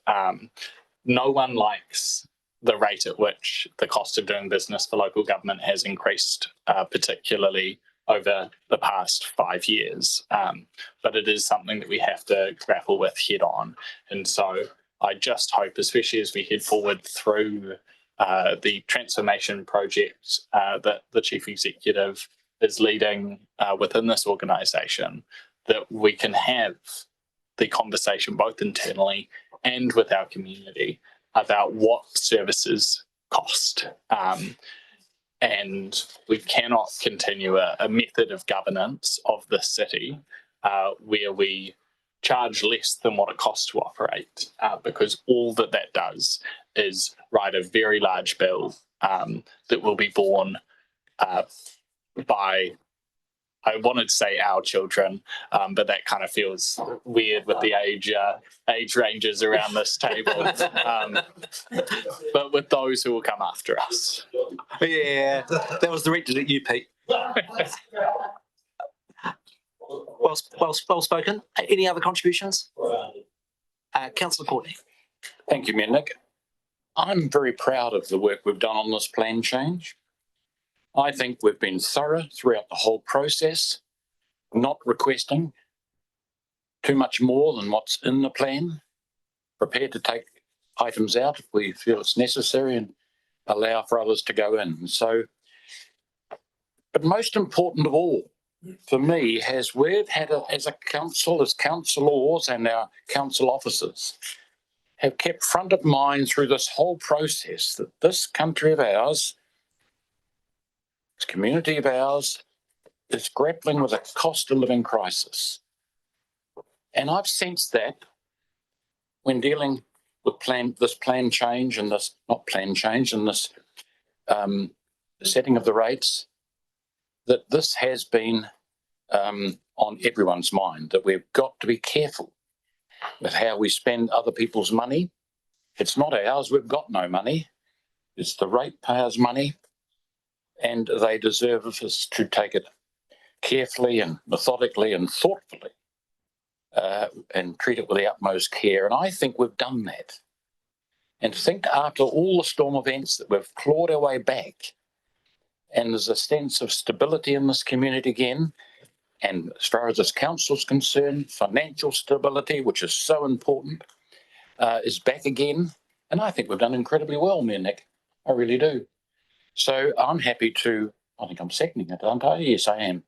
I'm happy to second this motion. So I'll leave it at that. Thanks, Councillor Courtney. If there are no further contributions, Councillor Stella. Thanks, Mayor Nick. Yeah, just a few thoughts from reading the document, including your forward in the document. With the priority given recently, you state it's our number one priority, storm recovery, and that's shifting towards city revitalisation. Both really important pieces of work. I would hope, encourage you, Nick, as the mayor, as sort of a leader in our community, to give consideration in subsequent forwards to plans and strategies to the climate change strategy that we will adopt soon. And implementation will be a big piece of work. And I'm sure the community will be looking for some kind of indication as the priority that this organisation gives to that piece of work. And we heard earlier today Councillor Pakipaki talking about Mokopuna decisions. A lot of the important work we do is important today and maybe next year, but tails off after that. And some other work streams we have will be important for decades, if not centuries to come. And I think it would be useful if we can sort of discuss the prioritisation that this organisation gives to some of that work. Also in the forward, you mentioned the surf club in the context of connecting to the ocean. And this is an important project, that I think we all support, and there was widespread community support for that funding in the long-term plan for the surf club building. Completely support that. What I have real concerns about is the transition from, okay, we will support financially the building, and then what we're seeing in the feasibility assessment about the type of building and its location. And I don't think the community is aware that we're pushing full steam ahead with a building that I think is 8 metres high and 25 metres wide in the dunes that will tower over that open natural spaces of the Tahunui Reserve with the dune and the beach and so on. Also concerned that in the feasibility assessment, it identifies notification of the resource consent as a risk, not as something positive, and the recommendation is that council or the applicant hires a skilled planner to argue against notification of the resource consent, which would effectively lock the community out of any input to a decision that I think will affect large numbers of them, and that they would, be quite concerned about. So I just say that because as we go through this process, I would hope that we don't take the approach of using ratepayer money to argue against ratepayers having any input to a decision that will strongly affect them. Finally, it's good to see that in the context of the Kia Kotahi Teito Ihu, that partnership agreement between the 8 iwi and 3 councils in Teito Ihu, that some key strategic priorities have been developed.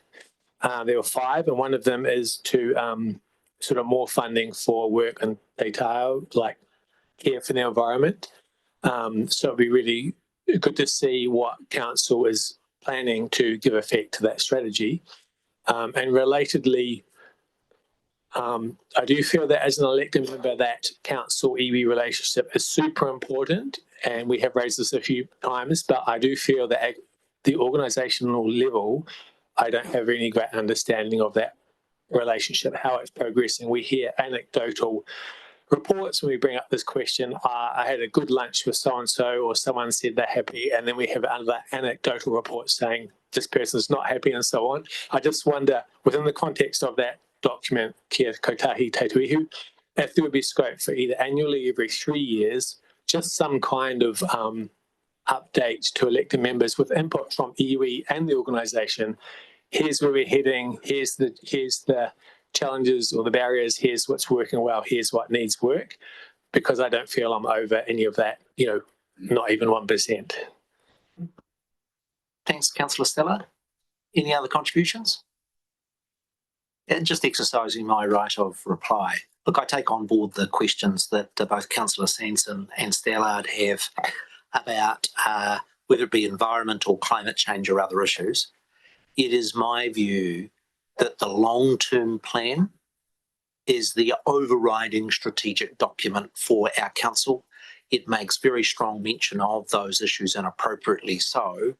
This is more of a niche document about, well, what changes are you making to the LTP in the specific year? It doesn't discount those points that have been very fairly made, but that's certainly not my intent in the forward of a lack of concentration on those issues. Is not meant to affect the strategic priorities that we are expecting of our staff.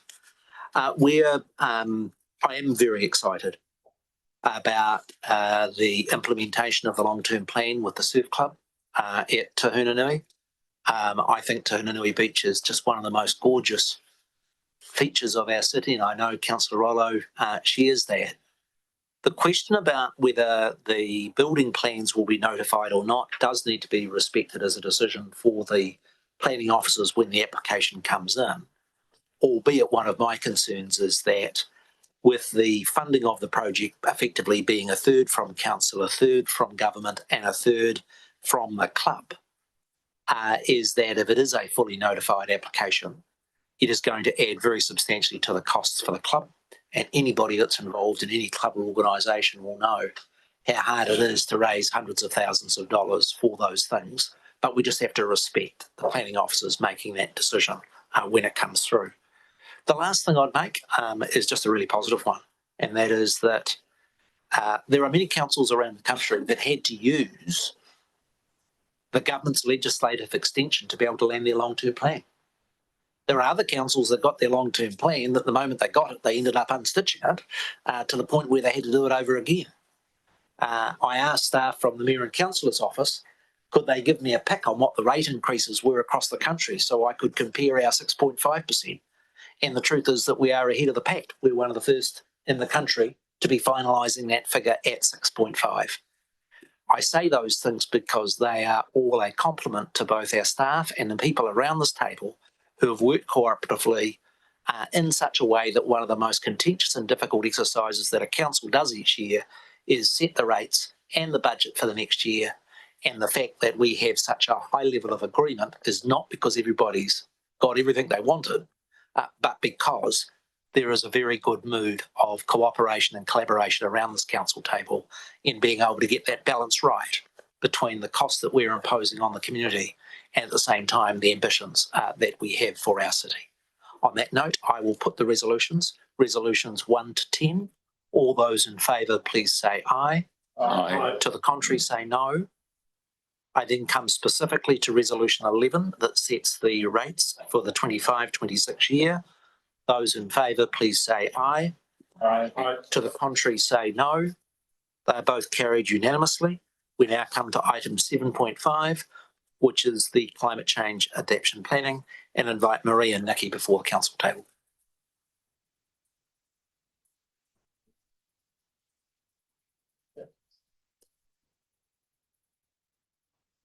In the process, I think we just set a national record in time frame for adopting an annual plan.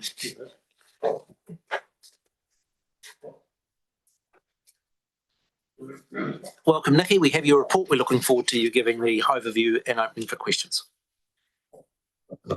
Yes, through the chair, we have had a workshop on this, so I hope people remember what we're looking at here is around the adaptation, choosing a location for our first in-depth consultation with the community, and also looking at what sort of engagement we should have with the community.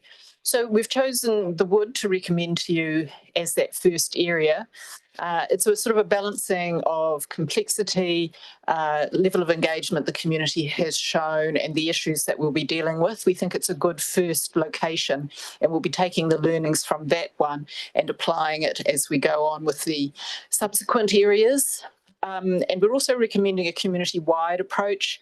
Some councils around the country who are doing adaptation work have gone for a more getting a selected group and getting them very deeply involved in the planning, and they would then make recommendations.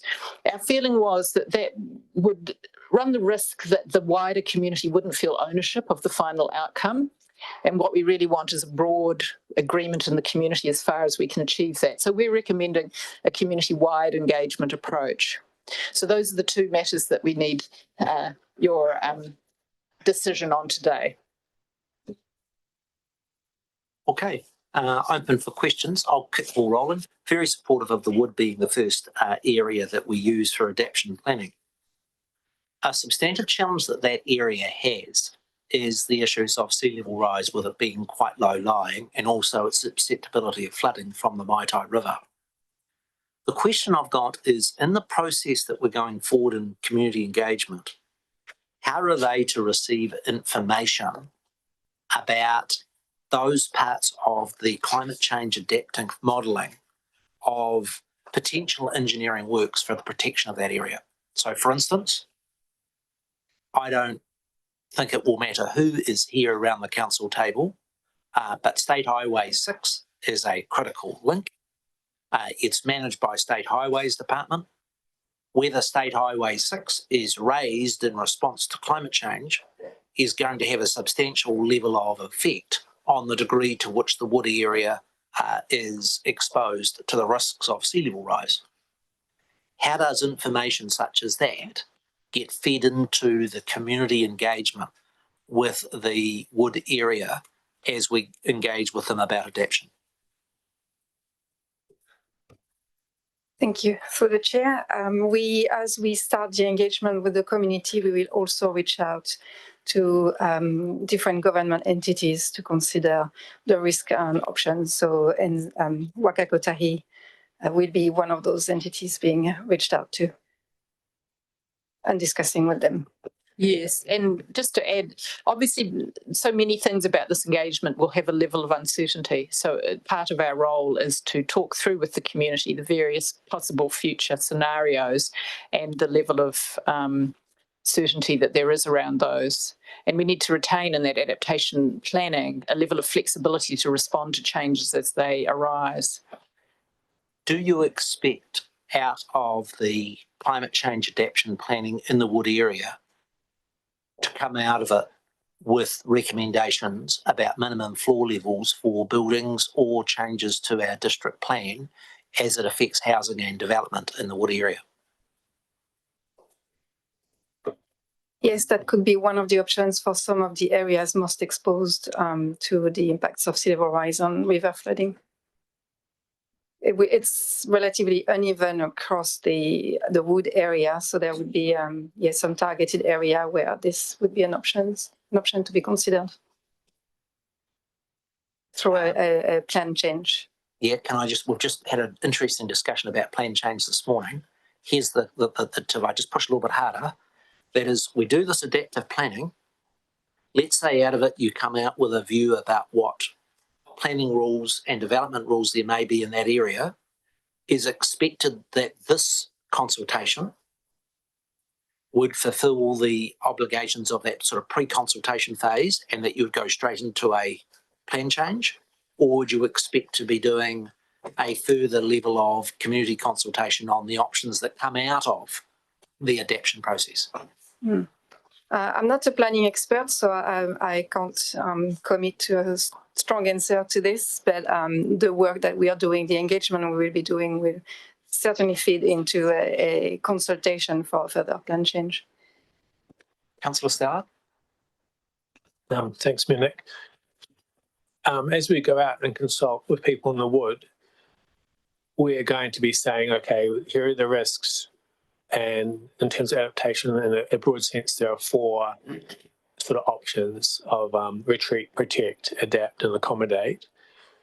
For protection, that might mean capital investment in engineering works of various kinds. To what degree can we, when the community is sort of making a decision, they need as much information as possible, to what degree can we provide information in terms of the engineering or technical works that might be needed for protection and their cost and maybe a time frame? Because I'd imagine if we don't introduce that information, everyone will say, protect my house, please. But if we do have that information, then people might make different decisions. So to what degree will we have that costing and engineering type information available? Relatively early on. Thank you.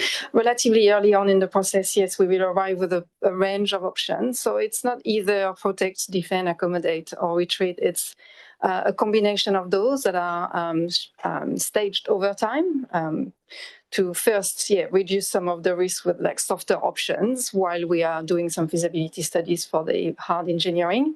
But it's possible we will arrive with a rough costing of some of the standard engineering options. Any other questions? Councillor Bench. Thank you, Mayor Nick.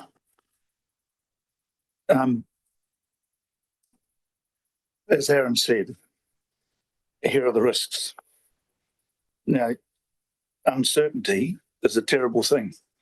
And we all saw it after the Christchurch earthquake. But even 2 or 3 years later, one little shake, those people were still really stressed. You know, is my house going to fall in? Is my car going to disappear in the lawn? Is my kid all right at school? This is similar. Now, you've heard me talk about this before, so put your elbows on the table and your head in your hands if you like, because I'm going to bring it up again. But you are far better resourced than I am and have far more knowledge. And I would love to know whether what I talked about with the glaciers in Antarctic is true or false. I'd love to hear it was false, but is it possible to talk to relevant experts and get told, you know, it's a load of rubbish or it's not? Because it makes a huge difference to what the risks are, you know. And I mean, if you come back and tell me it's not, even if it's not true, I'll sleep better. But you know, I think it's a big issue. And if one day the tide comes in 5 meters and that's the new 0, that's really different from what we're planning for. So different. And you know, I would feel a lot more comfortable if a group like you asked the questions of the people who should know than me trying to find out the answers. You can't go on the internet because you can find the answer to anything on the internet. And I don't know how to sort the wheat from the chaff. Yeah, through the chair, yeah, so Matthew's referring to evidence about the Antarctic ice sheet growing ice over one particular year.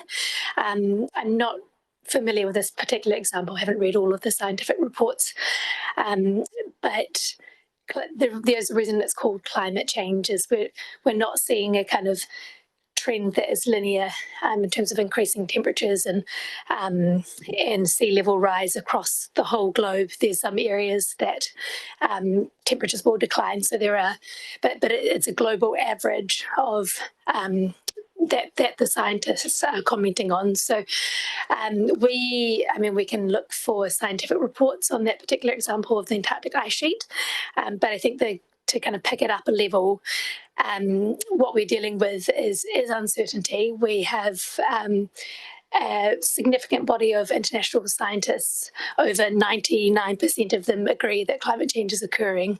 Where the uncertainty lies is about the extent and the speed at which we're likely to see that change. So that's why we deal in scenarios and probabilities. So when we're planning for adaptation, we will continually monitor the science and see how the trends are going to give us more certainty in terms of which are the best adaptation options. And that's really the best we can do at this stage. The ice sheet is usually a reference to what's floating in the water, and that doesn't make any difference. And yes, there was 108, I think, megatons of precipitation, which is unusual because it's the driest place on the earth. But that's actually a sign of it getting warmer. It got warm enough for the air to carry moisture, whereas normally it can't carry any moisture. It's the same as the second driest place on the earth, which is the Atacama. And there's no moisture in the air whatsoever, none. So it loses, memory's not that good, 129 or 149 megatons a year is what's been happening in recent years. And 108 gain is offset by the 128, 48 loss.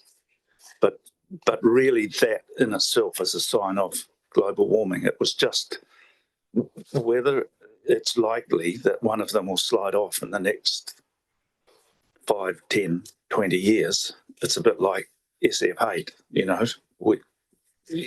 it's coming, you can't.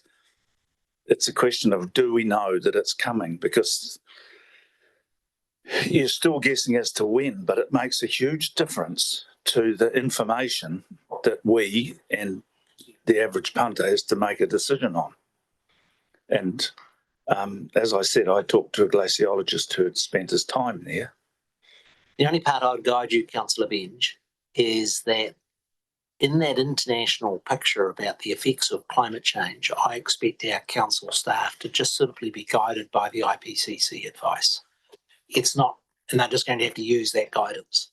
There's a separate organisation, both in terms of at central government level and at the international level, to make the best judgments about what those changes mean. I think it goes beyond the scope of our council officers to be trying to interpret that science. I'm expecting simply them to pick up the science that comes from I'm not the military. asking them to interpret the science, but Christchurch has been the kick-off point for the Antarctic, and we are involved in a huge amount of research. Yeah. And there will be researchers who are looking at this. And I think it's a fair enough question. I mean, I could pick up the phone and try and ring them, but I wouldn't get the result that you guys will get because I'm Matthew Hu, whereas you're NCC. So it makes a big difference. And I'm not asking staff to interpret anything. It's the question is because we're shown this, we're told a centimetre a year. And I don't know whether that's just an average, but I would love to know the possibility, just as we have with SF8, of that happening, or whether it's a load of rubbish because we've managed to drill a hole and have a look and gone, oh, it's melting underneath, or it's probably been doing that for 1,000 years. But it's that judgment. I would have thought there was a scientific body in New Zealand who could give us an answer. And just because there's another standard that the world uses doesn't mean we can't be a little bit innovative and ask some of our colleagues in New Zealand about the research that's I don't mind the going on questions at all, Councillor Benj, and it's a perfectly proper discussion. The point that I'm making is within the scope of work that I'm expecting our council staff to do climate adaptation work in the wood, is to simply take the Ministry for the Environment advice and to apply it. I'm not expecting them to say, well, I think the Ministry for the advice about sea level rise for the next decade or any of the next 10 decades that somehow they have a different view to that, because I think that goes beyond the capacity of the resources that we have at council or from them. Hear what I'm saying? Well, you're saying it's an inappropriate question.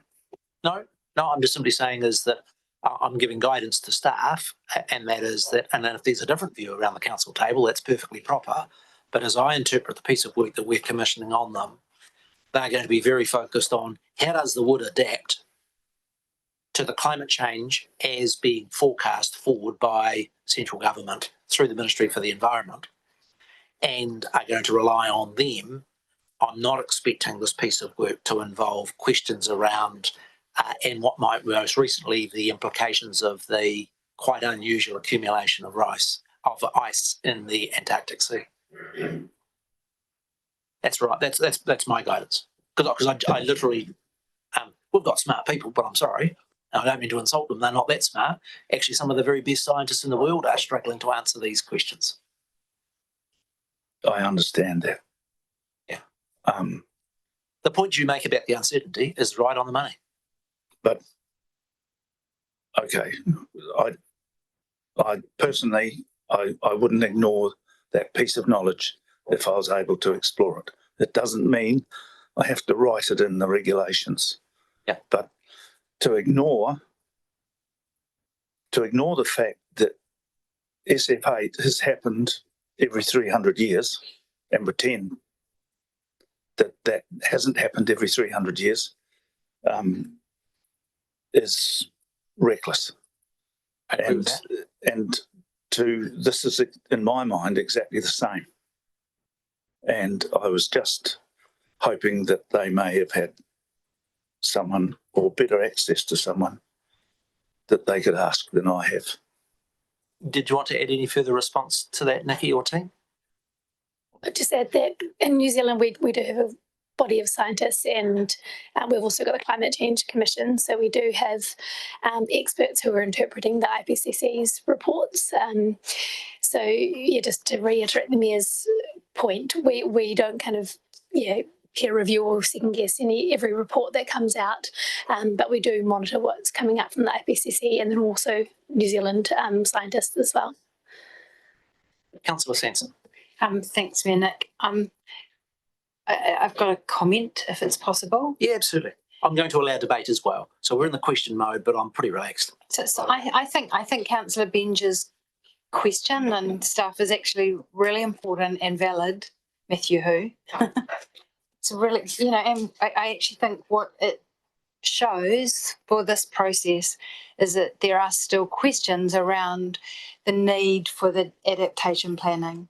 I mean, we around this table have, we're about to approve it and we see the need, but obviously that's going to be an important part of your engagement with the community, is establishing the basis that we need to do this, because there's still questions around the, is it happening? How quickly is it happening? Which was really Matthew's one, is how quickly is it happening? And could it be that we get 5 metres because of a melting ice shelf, whatever. So, maybe as part of this engagement, we could consider things like having someone from the New Zealand Sea Rise project, present a webinar, or you could get a recording from them or find a recording from them and share that as part of that kind of whole engagement in the early stages, so that you're really kind of trying to bring everybody on board with the need to do this adaptation planning. Maybe. Do you want to respond? Just said we had Dr. Rob Bell join us for a lot of the engagement in 2022 that we did on climate change, and he is a formidable voice in the climate change science community. So that was really beneficial. So we could look at something similar if we feel like we need an expert in the room who would get that validation to what we were saying. Thank you, Councillor Skinner. Cheers, that. With this, I see in regards to flooding, etc. I'm always pushing for more of not cutting back our flooding expenditure and increasing it where possible. You're embracing that. Is that what this point? Embracing the flooding, putting aside what the sea level may or may not do in the current future or near future. Is this focusing on potential flooding regardless of was this solely about sea level It's about all climate-related natural hazards that are exacerbated by climate change. So sea level rise is one Not just of them. climate in general, but only if it's Flooding, yeah, flooding too. River flooding and yes, sea level rise. I also, lots of parts of the wood are fairly low and other parts of wood are higher than probably the public realises. Trafalgar Centre's a place to go if it floods as much as it doesn't make sense, except for one of the higher, low-lying areas, if you can't make it to the Grampians. The port, and Nick, you're probably expecting that question. The last 70 years, the port do extremely good record keeping of the sea level for good reason, very accurate. I believe it must be accurate and precise, and has been shown over the last 70 years no measurable increase. Do we refer to that scientific? Because when I'm talking about what's happening here, and quite right, things happen quite differently. As hard as people expect, sea goes up and down different places around the world. We're not a flat earth like a bathtub. We all go up at the same time. There's all sorts of anomalies happening. But for Nelson, we're dealing with Nelson infrastructure, Nelson risk or management. But yeah, the port, going back to the port records, which is very scientific, I believe, I'd like to think. Are we dismissing that, the no rise last 70 years? I would love to see those records, Councillor Skinner, because the port gauge has shown an increase in sea level rise from the data that we have seen. I'll show you, yeah. Yeah, please. Because Nikki will recall in previous years, and I love the port and the LMAC when they give presentations, there's a question always asked, has it changed, has it gone up? And it was always, they're prepared, mark the graphs. They've even given us the data. I've got the data up to about 5 years ago, and it shows no change. But if something's happened yesterday, brilliant. I think it would be worthwhile for everybody to be well informed. And so if our climate advisors could just nip a note around us, around what sea level rise recordings. What we do have, which people may not be aware of, is because Nelson was a very old settlement and our port company kept very good records, is we've actually got a very good long database. And I will be interested in our climate team just distributing a note about what can we learn from the Port Nelson sea level rise figures. I have a different recollection to what Councillor Skinner says, but I'm not going to argue about it. I'd like our officers just to provide a note for all councillors on it. Appreciate it. Okay, Councillor Hodgson, then the Deputy Mayor.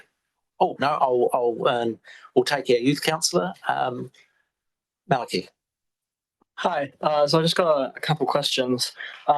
Sorry if they've already been answered. I haven't read the million pages, but so what level of adaptation will we be working towards for the wood? Because obviously we could go towards that 5 minute disaster, or we could just do a bit more resistance and keep the residents more happy.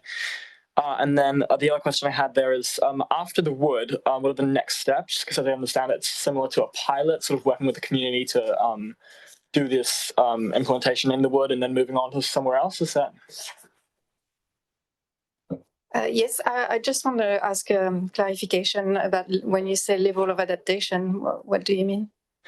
Well, because we're doing climate change adaptation and we can do that to a different level, preparing for a huge disaster of like a 5 meter rise, if we've been talking about, or just for a little bit of resistance against a more stable level of sea level rise, which will keep the residents more happy because it's probably not fun to put your house on stilts.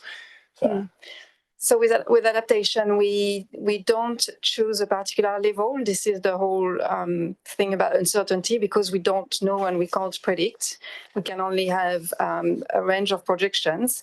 We need to accept that all of those projections may be possible or plausible.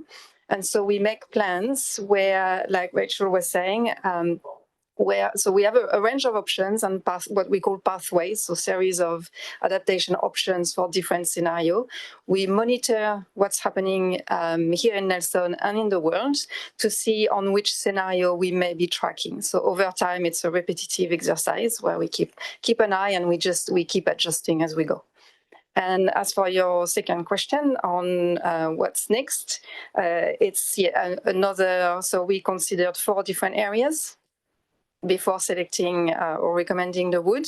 So then we will do this exercise again, where we will take the other 3 areas and go through another prioritization process, depending on what we've learned in the woods and what's changing as well within our communities.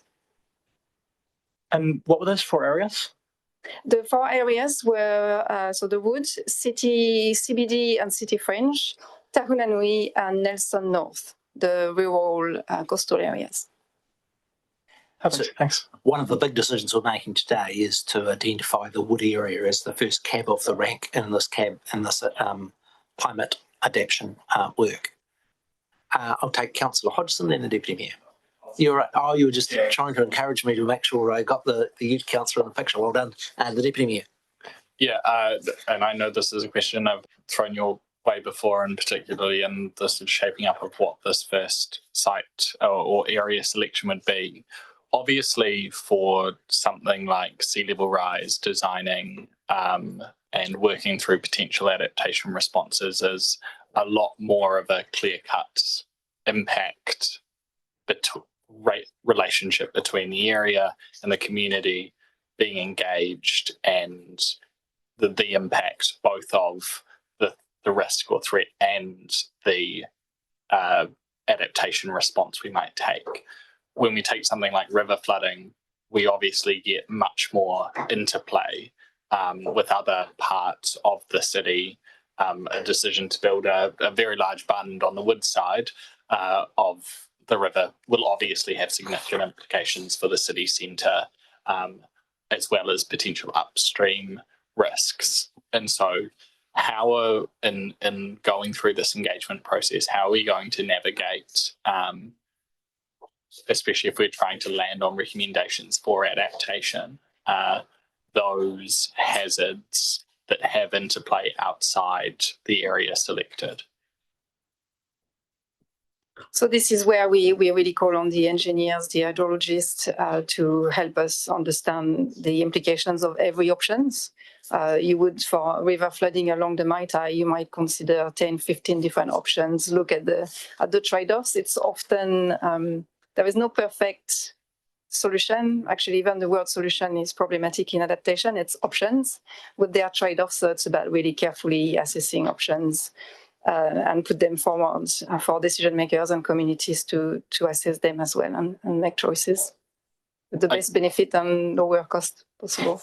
Yeah, I guess I'm especially interested in terms of managing community expectation. If I'm a resident of the wood, particularly if I'm nearby to the river, my preferred response is going to be the one that provides me with the most protection. But in designing that response, there's obviously conversations that aren't happening as part of this engagement that will critically shape those adaptation options. And so just how are we going to manage that, those elements?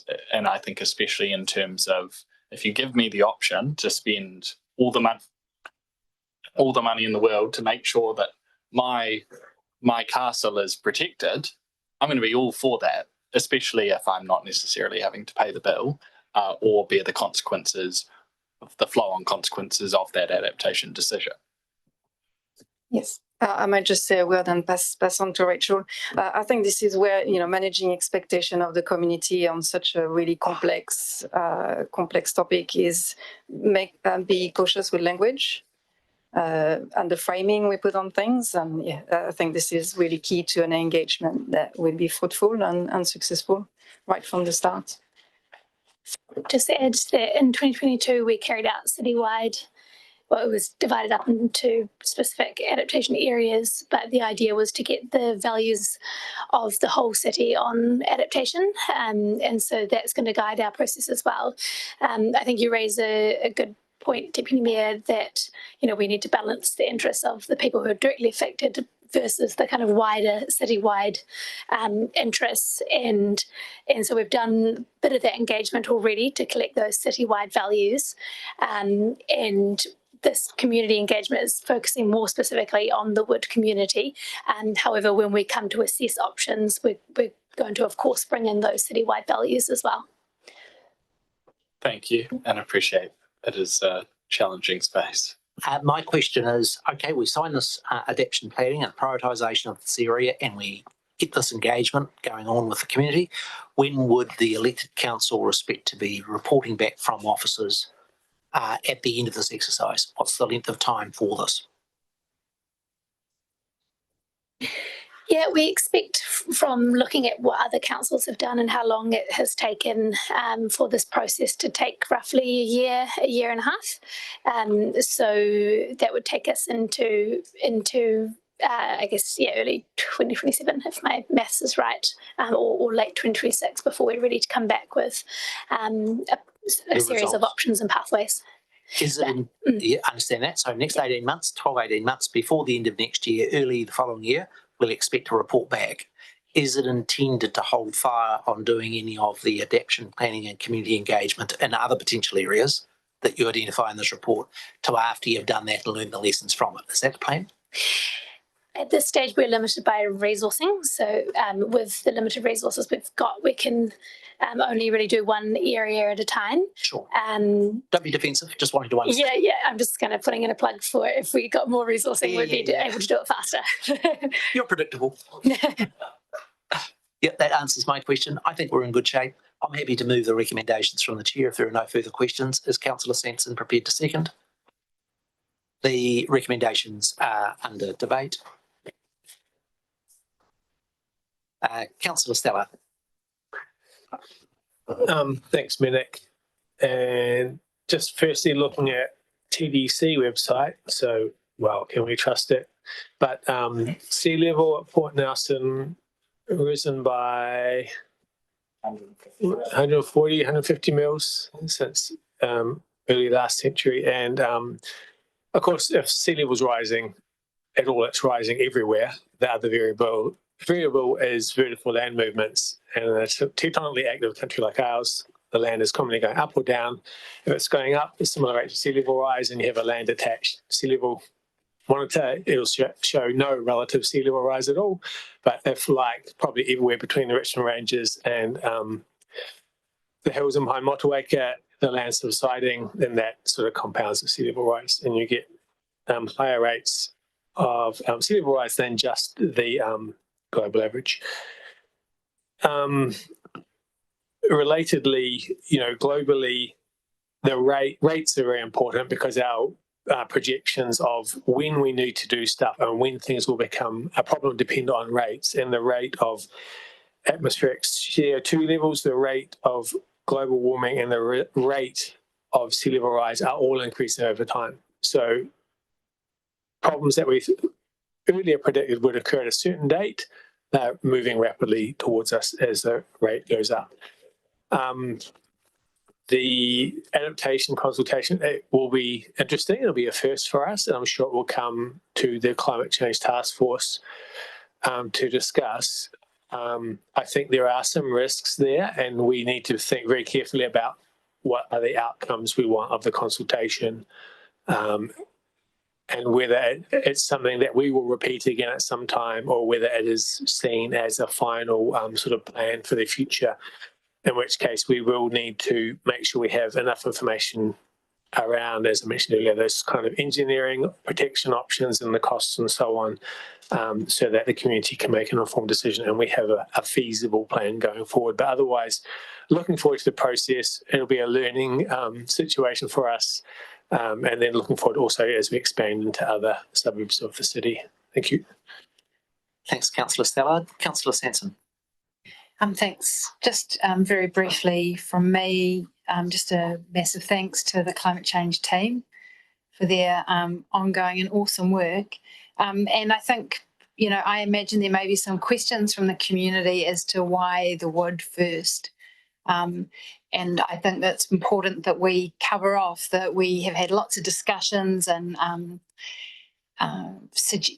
information from staff around why that's the recommended approach. They've done some really great analysis, and I think that the city centre obviously is super valuable to us, and we want to do we need to encourage ongoing development and investment in the city centre. But I think because this is the first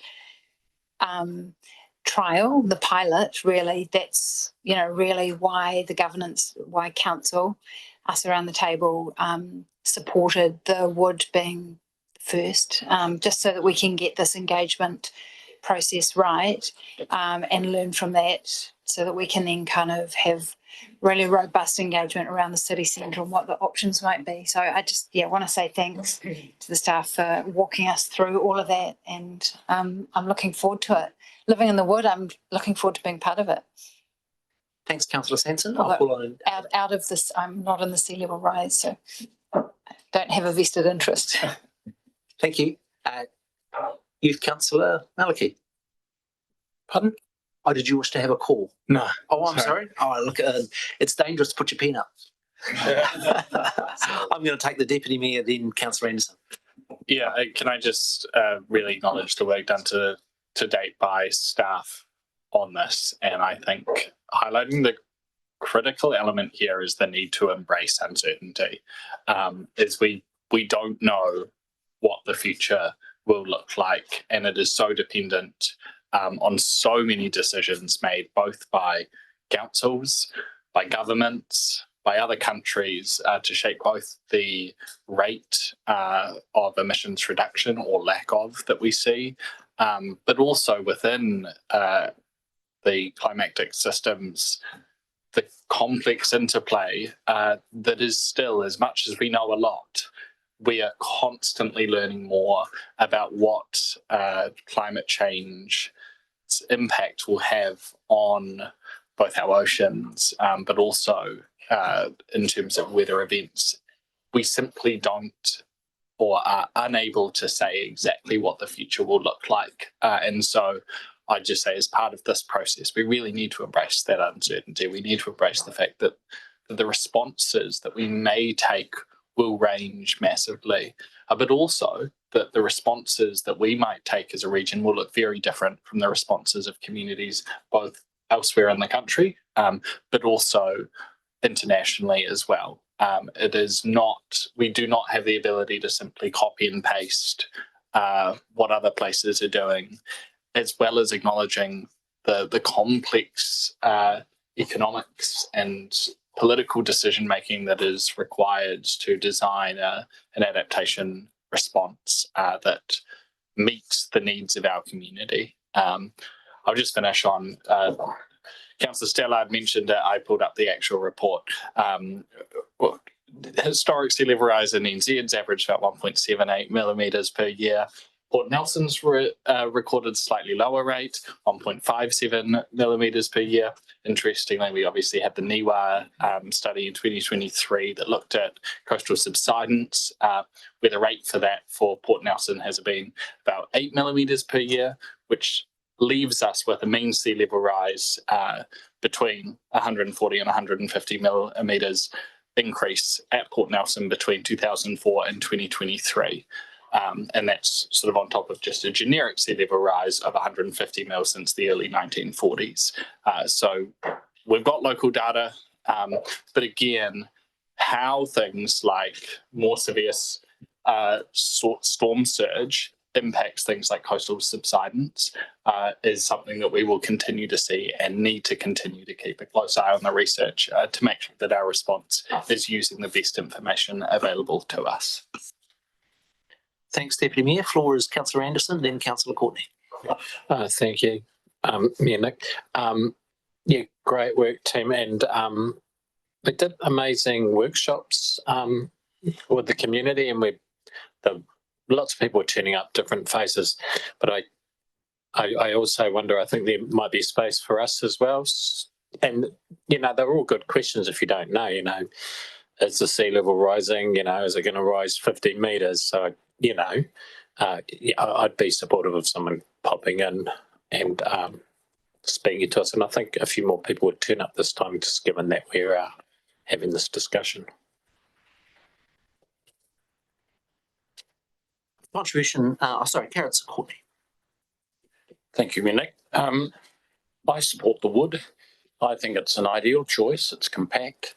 It's close to the Maitai River, which has all sorts of challenges in serious weather events, storm events and that type of thing. I think it's a good choice. I would like to see as many of the wood community involved in this as possible.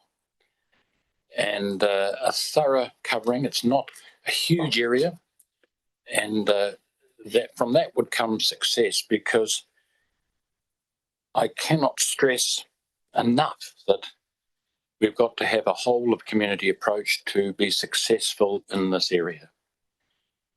We can't do it in isolation with certain groups and sectors. We have to do it as a whole. And I think when Officer Nikki introduced this, she said at the very beginning of what she was telling us that there was going to be a broad community approach. Well, I'm certainly heartened by that, because that's exactly what's needed in this situation. So we have an excellent team, climate change team, losing some of them, unfortunately, I believe, which is going to be, they're going to be difficult to replace. Very, very special, very much the team that we have now is just outstanding. So we do have a challenge there of some magnitude, because a number of them are going, and whether that'll slow our work down, I don't know, but it could do. But at least the ground is set now, and we can launch from here and familiarise the community with our adaptation planning, and that can only be good. Thank you. The comments I was going to make is partly to help provide some guidance for staff and the community as they work through with this. Firstly, this is really hard, groundbreaking work, and it doesn't matter where you are in the world or the country, it is difficult. It's an important partner to the work that Councillor Stallard and the Climate Change Task Force has been doing on the emissions reductions, that we also have the adaptation. And that is that we need to recognise that regardless of what Nelson does around reducing its emissions, there is already in the climatic system the increase in sea level rise and emissions, that there is a level of adaptation that's already locked in. The second point I'd want to make, and to reinforce what a number of other colleagues have said, is we need to be careful in the consultation that we don't create an expectation that we can remove uncertainty. Because I'm sorry, the level of uncertainty in this area for policymakers is huge, and that's why we need to talk about adaptive planning, because while we'll make some steps, there is absolutely no question that you're going to have to further adapt. I would make a plea for the work to have an economic lens over it, because it matters. It may be easy in a precautionary approach to have quite widespread bans on development in an area like the Wood.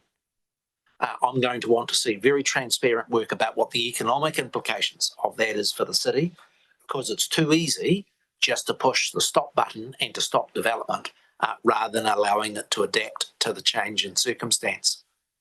And it's also really important when we have the conversation about where the costs fall, that we don't mislead the community in pretending that someone else will pay.